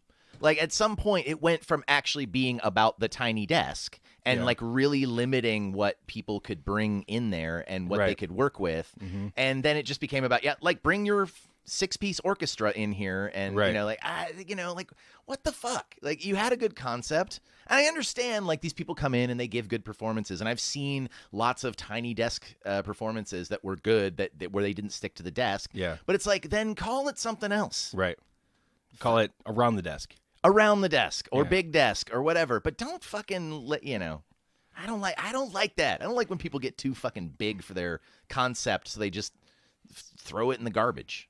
Too big for their desk. Stick to your fucking concept. How do you really feel? I'm telling you. I feel like you're really angry about this. I'm not angry, but I am getting hot and bothered. I have burrito breath. Yeah. No. I can. That's a good band name. It is a good band name. I need to make a list of band names.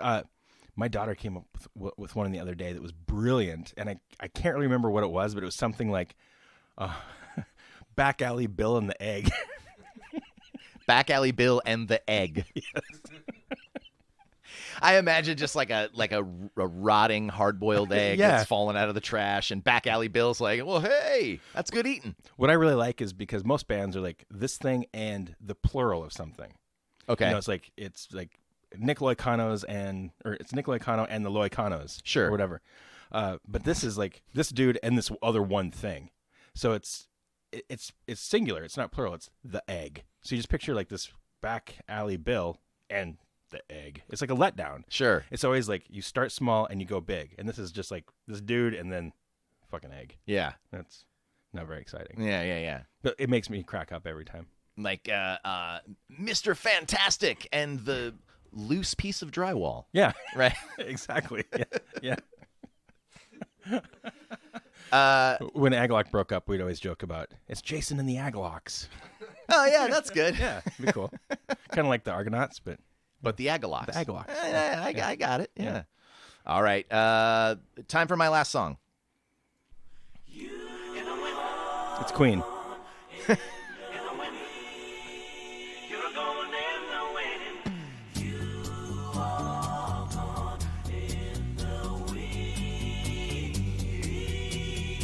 This Kansas cover?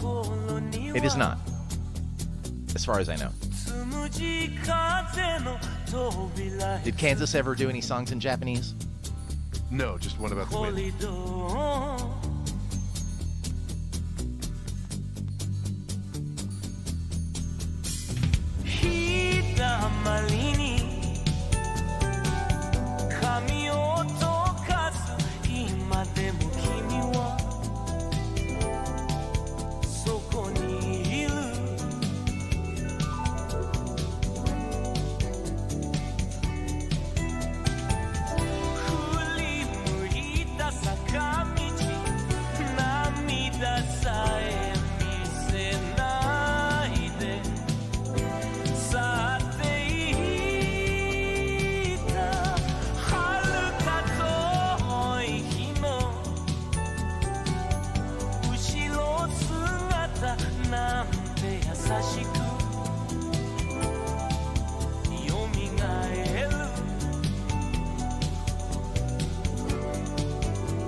More of that sax. Yeah, I like the sax.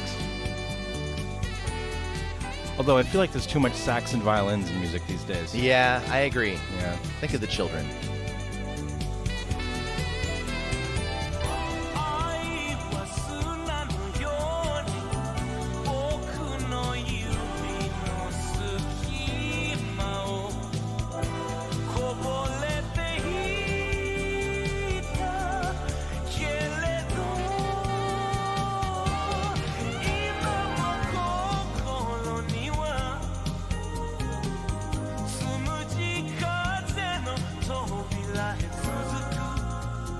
You give up? You don't know who it is? I don't have any clue. Sure. So this is an artist that I discovered fairly recently. You might not be shocked to learn that this is from the 80s. Okay, yeah. So I've recently kind of gotten into these bands that are called sometimes they're called synthwave, sometimes they're called plunderphonic. Yep. This would be an example of like a plunderphonic thing that I found. Basically, these people that take snatches of songs that are like sort of obscure, and they'll like put beats on them, and they'll chop them up, and you know whatever, into these new kind of compositions. And this shit's just all over YouTube and SoundCloud and places like that, right? And in many cases, like I'm like I have to find out whatever that thing they're sampling is, you know.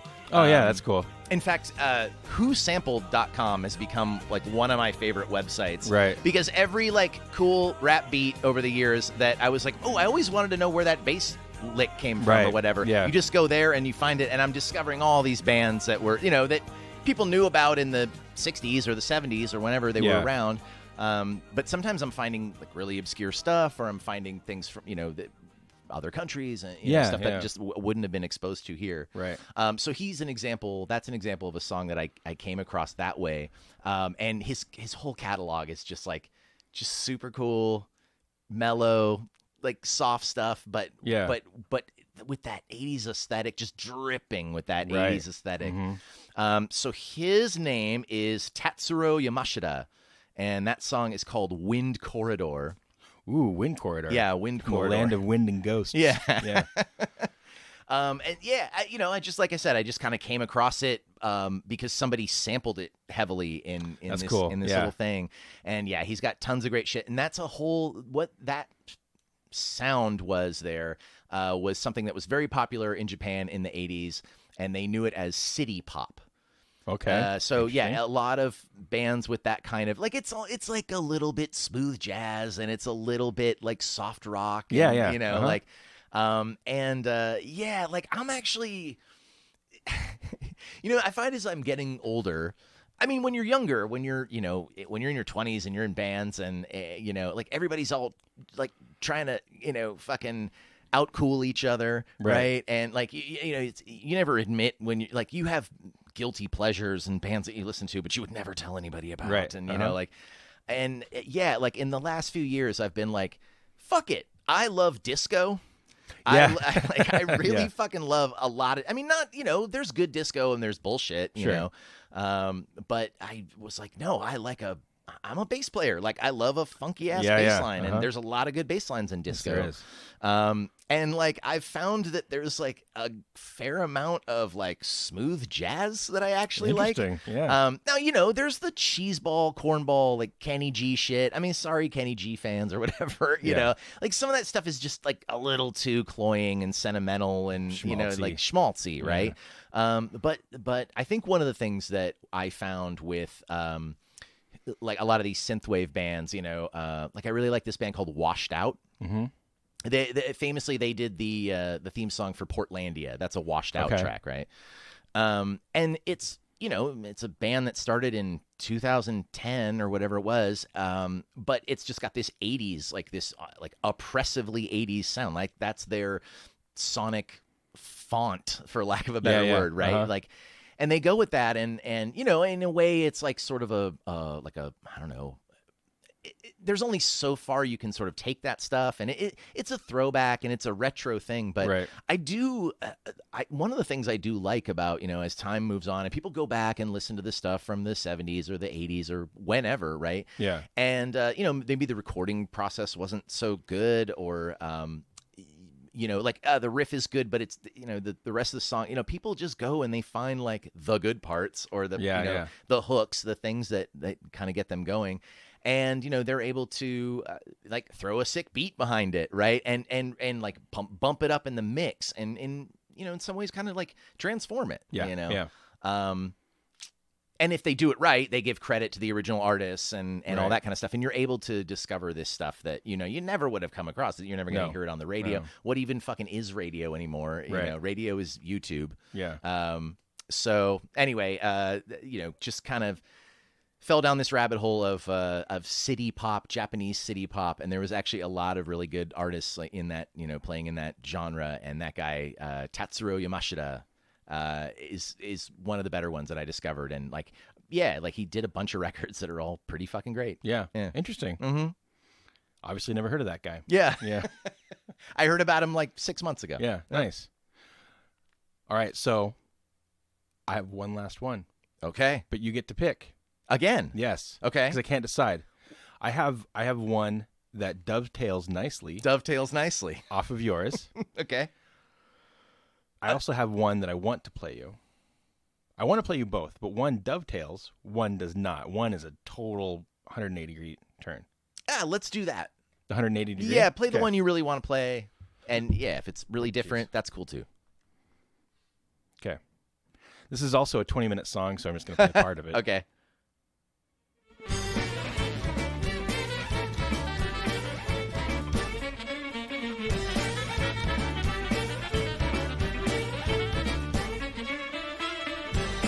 Zoot riot. Throw back a bottle of beer. Yep.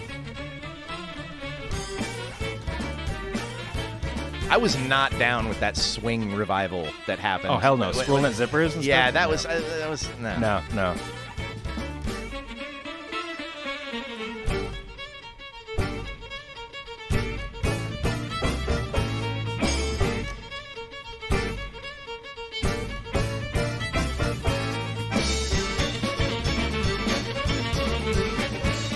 Again, kind of Bungle-esque a little bit.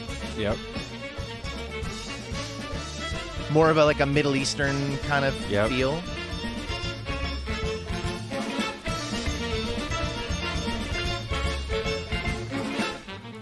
Yeah, yes.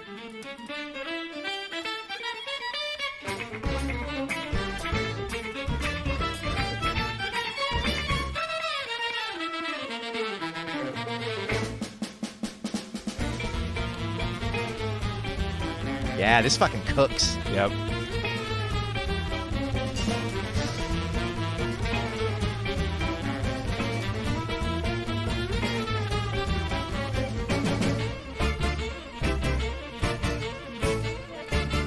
Do you think, like, I've heard the name of this band? Yeah, or okay. you definitely know this band. Okay. I don't think you've heard them, but you know of them.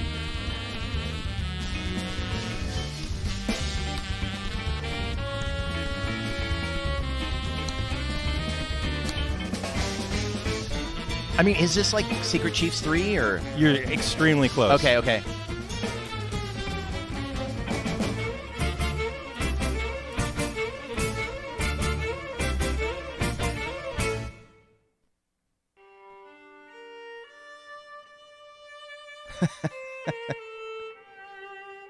You know what this is? The world's smallest violin. It's crying for you. Crying for you, dumbass.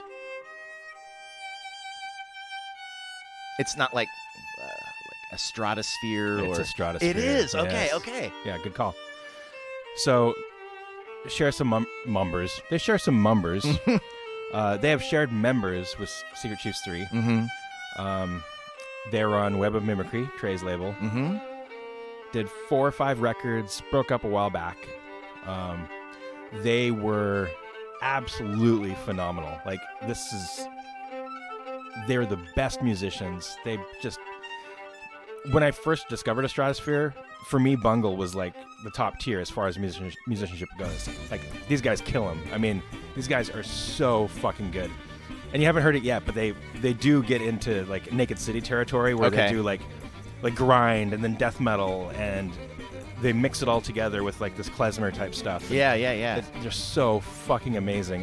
There was a period in time where they were touring quite a bit, and I saw them 2 or 3 times. And they were actually, last time I saw them, they played, and then after that they were the backup band for Amanda Palmer. Oh, shit, okay. Yeah, and that was amazing. They're so great, but they haven't done anything for a long time. But that guy that we saw at the Bungle show last night, Jason Schimmel, he's the guitarist on this. Okay.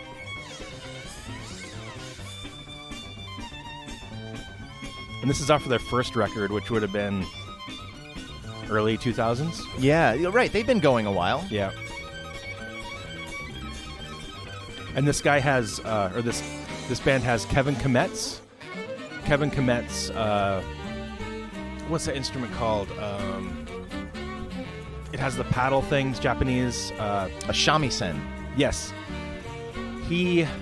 There's that movie, Kubo and the 7 Strings or whatever. Kubo and the 2 Strings. That's it, yeah. He had a 7-string gent shamisen. Okay. Yeah. No, this guy, Kevin Kometz, he did all the shamisen playing in that movie. He's like regarded as like one of the world's best like shamisen players. Oh, that's cool, yeah. He actually had a project called God of Shamisen, where it was all shamisen and drums, and it was like almost like a death metal grind shamisen thing. It was really interesting. But yeah, I loved this band this so is real much. good shit. This is real good shit. I'm going to scrub ahead just for a second. Okay. Whose head are you going to scrub? Probably Justin's. I just got a haircut, so it should be fun. Yeah, that's good.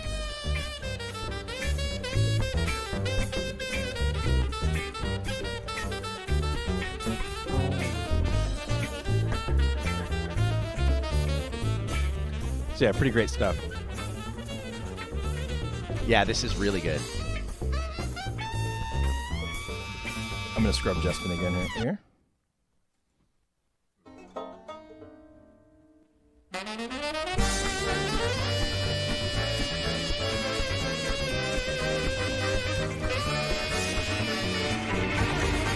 Oh, yeah, here we go. Yeah.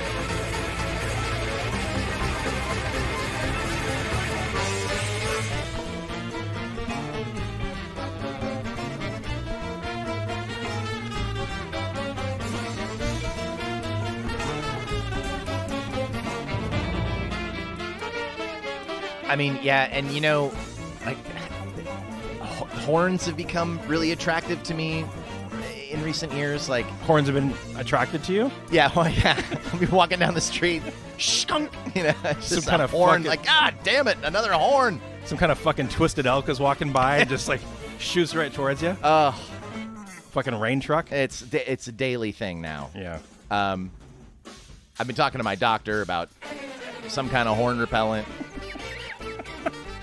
Well, you can't be satanic without horns. Well, that's just, I mean, again, that old chestnut. Yep. No, I've been listening to just a lot more jazz and a lot more music that incorporates brass. Yeah. You know, I mean, shit.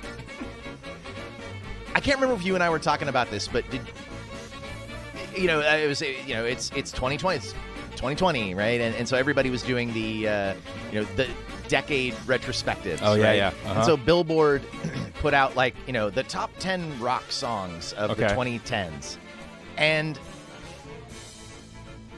now I'm going to get it wrong. Oh, okay. I think it was like 5 or 6 of the top 10 songs were by Imagine Dragons. Oh, yeah. I saw something about that. Three Yeah. of the other ones were by 21 Pilots. Ugh. I do like 21 Pilots a lot, but Imagine Dragons. Even if I liked yeah. Imagine Dragons, it's like, really? 6 of the know, top it's 10 spots? bullshit. Like, what the fuck? No. And, I mean, it's long been kind of a... People have, for many years now, have been saying, like, oh, rock is dead. Rock is dead, Yeah. right? And we know it's not. We know that there's plenty of people. It's just like, it's not in the popular conscience, right? I mean, pop music is... I mean, I feel like pop music is bigger than it's ever been. Like, it's even when, like, I mean, like, you think about the 80s and you think about, like, I don't know, Michael Jackson and, like, that kind of pop. But at least it kind of had more, I don't know, it had, like, a little bit more soul and a little bit more funk. And, pop music in the 80s kind of covered a wider range of sounds and musical styles. Whereas now I feel like and again, I don't know how much of this is just me, like, get off my lawn, right? Or how much I can just sort of trust my own ears, but it just seems like so much of the top 40 and so much of what's popular now is really cookie cutter. And the good stuff's out there. In fact, it's easier to find than it ever was, right? You can kind of just go and, if you're looking for grind, you can just go onto SoundCloud and type in grindcore, and you'll find a bunch of bands. You can search by genre and shit like that. I guess my point really here is that I do find myself listening to less rock, like, and some of it is like, I don't know, kind of feel like I'm not hearing too many things that are really new. I feel like I'm hearing just a lot of throwbacks. So even the bands that are doing rock, it's like, I mean, that sounds like 90s shit. Like, I remember when that happened the first time, and it was cool. And this is cool, but it's not really moving the needle. But if I were younger, maybe, it would be the first time I'm hearing that stuff. Oh, I love that song. Can you play that one again? Yeah, that was good. That was the new Electronics Meat Shits album, I think. I think that was a device disconnecting from my computer. It was cool, though. Yeah, let's hear it again. Yeah. That one was hot. There we go. Yeah. That's rad. Ooh. Yeah. Wow. Meat Shits in 2020. Yeah. Yeah, that's great. Actually, that would be... Is he still alive, Robert Deathrage? I believe he is. Yeah, but didn't he claim he had, like, some kind of terminal disease? And I feel like rumors of Robert Deathrage's demise have been as prolific as his terrible 7 inches. It's always been like, oh, I heard he died, and as far as I know, he's still alive. And I'm trying to remember now. I think our friend Micah was telling me that he was in touch with somebody who knew him, and he was like, well, what, and he just works like a normal job, and he's a normal guy, and he doesn't, he doesn't pull his dick out at, improper times, Yeah, I'm sure I've told you this story, but when I first got into the Meat Shits, well, I don't think anybody ever really got into nobody's the Meat really Shits. into the Meat Shits. They're like shock band, really, When I first heard about him was early 90s, and I got his flyer in the mail for probably Fuck Frenzy. And you know how the logo has the E backwards? For some reason, that really fucked with my head, and I read it as Team Shits. And I don't know why, but it was the Team Shits. I'm like, that is the weirdest ass name. So I bought the demo, and he gave me the Fuck Frenzy tape, And he sent me a nice letter, and he sent me a shirt. And I was like, okay, like, this is cool. And I pulled it out, and it was like a Fuck Frenzy shirt. But it was like bright orange with this awful, and, you know, the cover of Fuck Frenzy is basically just a close-up of penetration. Right. I'm like, I'm 14. Like, I'm not wearing this to school. Right. You know, where am I ever going to wear this? Like, my parents would have a heart attack if they saw that. And my parents were extremely supportive, but that would be pushing the envelope. Yeah. So I wrote him back, and I was like, hey, man, thanks for the tape, blah, blah. And then I get another package in the mail, and it's more tapes. And I didn't even order anything. He was just being nice or whatever. And he sent me a bunch more tapes. And I was like, that's really cool, man. And then a little bit later, sent me some more. And then he sent me another T-shirt. His wife's like, what are you doing? He's like, I'm sending pornography to a 14-year-old. A 14-year-old boy in Montana. And so I pull out the shirt, and it's a giant, I mean, it was like way too big for me, white shirt with the cover of Regurgitated Semen on it. And I don't know if you remember the cover of Regurgitated Semen. No, I mean, they all kind of blend together. It's a drawing of a naked woman throwing up semen. Oh, well, that's really on the nose there. Yeah, and it's like a profile. And so I got this, and I'm like, I don't even want to own this, you know? So I threw it away.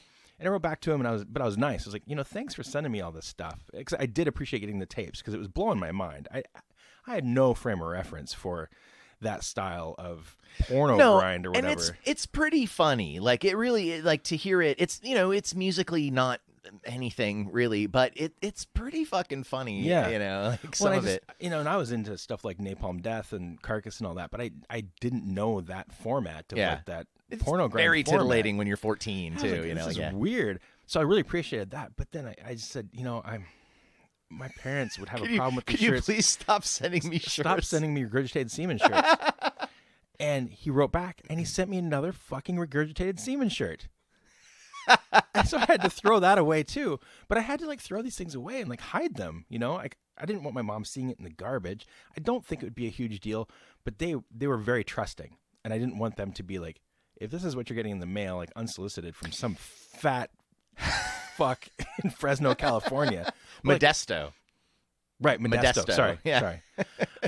Don't besmirch the good name of Fresno. With Robert Death Ray. So I didn't want them to suspect that anything bad was going on. And but he kept sending me fucking shirts. That's like, hilarious. Yeah. That's awesome. I bought one demo, and I couldn't get him to stop sending me T-shirts. Yeah. Okay, I got to play a Meat Shits song real quick. Sure. Yeah. I mean, I saw a guy, we were at like Milwaukee Metal Fest or something years ago, and there was a guy, oh wait, that's not Meat Shits. Oh wait. If it is, it's a bold new direction. This is the Super Bowl Shuffle.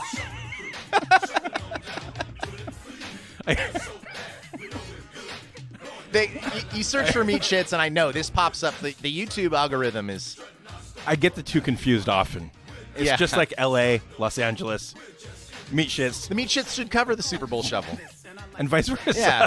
I think the Chicago Bears. Yeah, the 85 Chicago Bears should get together. Oh, my God. I'm about to pass out. Okay. Yeah, so I was at Milwaukee Metal Fest one year, and a guy was wearing a Meat Shits T-shirt, and it was for an album or an EP called Take This and Eat It. And it was just like, it was Jesus with a giant boner coming out from under his robe. Yep. One of my favorites, too, was he had a 7-inch. He had a 7-inch that was called Get Ready to Shave Pussy? With a question mark. Oh, my God. Okay, I'm going to play a snippet of Regurgitated Semen. Okay, yeah, let's hear that. Oh, another phone call intro. I forgot about the phone calls.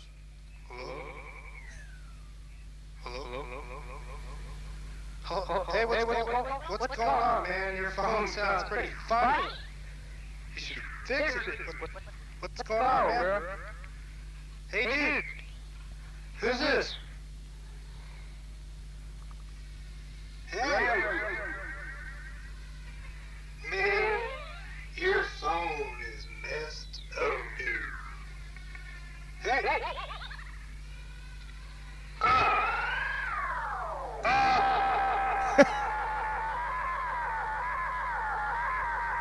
He couldn't even use a phone call where the other person interacts with him at all. No. Right, yeah, he just...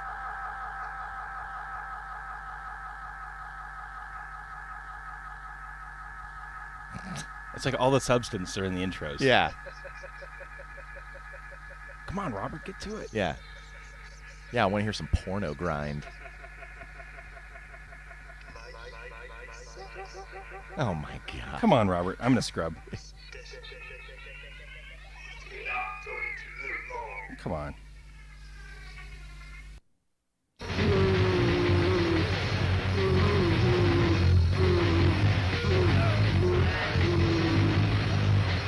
Okay, now, Justin, you're an objective third party. When Jason and I earlier were going like... I mean, it's pretty much the same shit, right? Like, we pretty much nailed Yours it. was a higher fidelity. Yeah. That's true. 4K. Here's the cover. Oh, yeah. So she's vomiting semen, and there's a bong in the background. Uh-huh. Just Yeah. like, yeah. I had that on a T-shirt. And I forgot, this demo has 1,691 songs on it. Right. That's right. Nope, that was me. He used to do that, but it was just like, it would be like, brrr, and that would be 6 songs. Yep. Like, yeah, right. This is kind of the classic meat shit sound right here. Yep. Oh my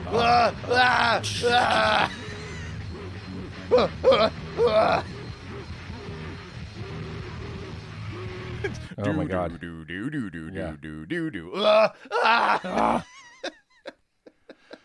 Oh, Robert Death Rage. So I'm wondering what the people at the T-shirt factory thought. I know, right? He must have had an in with somebody or and something. like that part of California, like Northern California, is pretty conservative. Like I could see the old guy at the T-shirt factory, but I can't make this. Right. But they were really low quality. They're really poor quality. I'm wondering if it was like somebody doing it in the garage or something with this. Yeah, Robert Death Rage making probably regurgitated semen shirts in his garage. Do you think he was married? Like, is that something you bring to your wife and you're like, I'm working on this new thing? Because I do that with my wife. I'm like, I'm working on a new Snares record or whatever. I'm working on a new Karada, something like that. Like, does Robert Death Rage go to his daughters, his wife, and be like, I got this idea. Listen, the cover, picture it, bright orange, with a really bad drawing of a woman throwing up semen? Yeah. What do you think? Semen? I'm trying to nail down what bodily fluid should she be regurgitating. Right. I'm leaning heavily towards semen. Yeah. But it could be, you name it, right? Yeah. It could be... It could be just breakfast. It could be breakfast. It could be urine. Yeah. She could be vomiting urine. That'd be almost worse, actually. Why didn't you think of that? Regurgitated urine. I think that a guy like Robert Death Rage, if he was married, and I suppose it's possible, right? I'm sure that it was something where he was like, all right, honey, look, this is what I do. If you're into it, great. But, this is what's going to put food on the table. There's this 14-year-old boy in Montana. He sent me $5 and my stamps back. And, it's going to put money on the table. So I'm going to send him $20 worth of T-shirts that he's going to throw away. Yeah. Robert Death Rage he's a legend in grind. And, that stuff, it's so horrible that it almost folds back into being good. And, he's one of these guys, like he was so prolific with these awful, awful, awful recordings that like just the sheer volume, like that he had, that he just didn't stop, that this was what he devoted his time and energy was his to. Like artistic output. It was the meat shits. And he had a record on Moribund Records. Yeah, that's right. No, I remember it. Like, God, didn't he have like one on Relapse, or he might they have. were distributing it or something like that? Like, well, he was so dogged that eventually it was like, yeah, sure, I've heard the meat shits. Everybody's heard the meat shits, Yeah. Well, you remember the 7-inch that Wheelchair put out, because Meat Shits played live, and that 7-inch that Wheelchair put out called, I can't remember. It was the first Wheelchair release, and it was live Meat Shits opening up for Primus. Wow. Yeah. Opening up for Primus. Yep. Before Primus was like a thing, you know. Sure. Back when Primus was still doing porno grind. Yes. I would like to see that. That'd be cool. Sailing the seas of jizz. Yeah. Right. I'd be into that. Yeah. Jizz soda. Frizzle fuck. Suck on this. Yeah, they don't even change that one. Well, this has just been a little slice of heaven. It's been great. I've loved every moment of this. But this is the moment where, if you would like, you could play us out with a song. Oh shit! So wait, one of like my songs or some kind of a like just pick something? You could just sing to us. Oh gee, no, I'm not doing that. I gave my love a chicken. It had no bone. I'm out of songs. Like legit, all right, that's it. Cool. That's all I got. Play Justin, play Hobo Humpin' Slowbo Babe. Take us out with that if you would, please. You know this song? No. You don't? I don't think so. Oh, I mean, we did a cover of it on Bionic. Okay, then I've heard it. This song is a fucking stone cold jam, and I've always loved this song. It's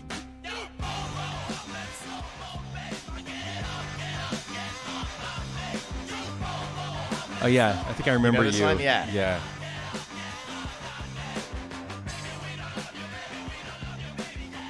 They were this Swedish like dance group, but then they did this song, and it was just like a Buzzbin, MTV Buzzbin kind of hit, you know.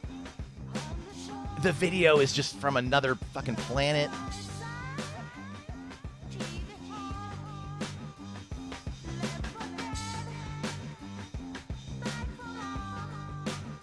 It's got a good little bass riff.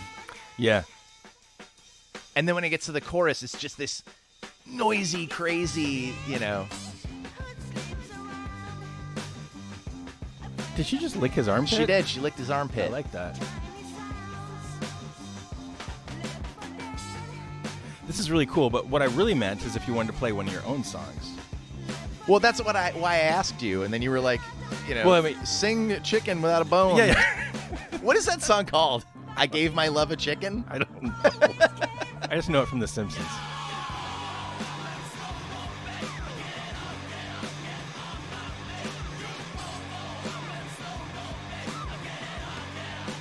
Well, I know one that needs to be played. Yeah, Justin. That Nick wrote. Oh, I think I know what you're gonna play. It's been featured on a major motion picture. Okay, not major, but a motion picture. Okay. Oh, I thought you were gonna.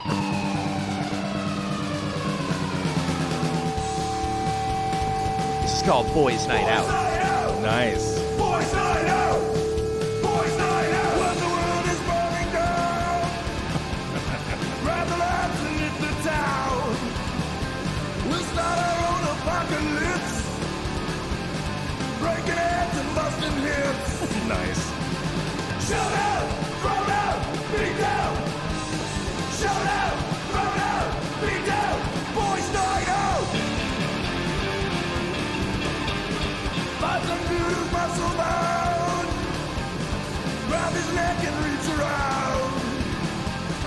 Take him down onto the ground. Make him bleed and drink it down. Shout great. out, throw out, beat down. Shout out, throw out, beat down. Boys Night Out. Boys Night Out. Boys Night Out. Boys Night Out. Wow. There you go. That's Boys Night awesome. Out. That's fantastic. Your crowning achievement. I was channeling a little Zisma there. I could hear some Zisma. Yeah. Heard a little bit of Motorhead in there. Yeah. No, I definitely heard that. Yeah. Shoes. Oh, fuck. Zisma. Zisma. I love Zisma. I recently got First and Magical and and their box set. What's the box set? The box set is they did with live stuff and all the demos and a 3 or 4 LP box set. Oh, okay. Yeah. So like the early shit. Early stuff. Yeah. I mean, like the early stuff was more like it was like carcass worship, you know. And then they just turned into this like they just turned into this like kind of heavy funk, kind of sort of, kind of indie sort of. I fucking that record where they sort of changed their sound, or they kind of went for it. Lotto, is a desert island disc for me. Like I love that album Lotto too. And then they did this totally like soft rock record that was actually really good. Girl on the Beach. Girl on the Beach. Yeah. It's great stuff. My favorite though is Deluxe, I think. Yeah, Deluxe is sort of the best of both worlds. It's when they heavier. Still kind of heavy, but they were leaning into that crooning stuff. They like reformed and did a reunion show. Yep. And it was a while now, like maybe 8-9 years ago. And like there's only shitty videos of it on YouTube, but even those are pretty good. Yeah. And they played a bunch of shit off of Deluxe and But Janitor's dead now, so that's No. Is he? Isn't it Janitor? No, I think it's the guitar player. I think it's you're Stranius that died. You're right. Yeah. Janitor's still alive. Yeah. Janitor. All right, shall we call it? Let's call it. All right, buddy. All right. Thanks so man. much. I appreciate it. Yeah, fuck yeah. And next time you're in LA or Los Angeles, be sure to visit. I think next time I'll visit Los Angeles. Yeah, I mean, it's good to spend time in LA. Don't get me wrong. Right. LA's great, but Los Angeles is where it's really at. Yeah, I feel like there's more syllables there. Yeah. It's cooler for me. Fantastic. Thank you, producer Justin. Yeah, dude. Thank you. Yeah, next time you're in Los Alamitos. Oh, yeah. Yeah. And thank you, Lightning Rod. Hey! Thank you, iPhone. Thank you, Clock. Thank you, Good Night Moon. Good night. Are you just going around the room thinking things? Thank you for that. All right. Thanks, guys. Bye. Bye.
Do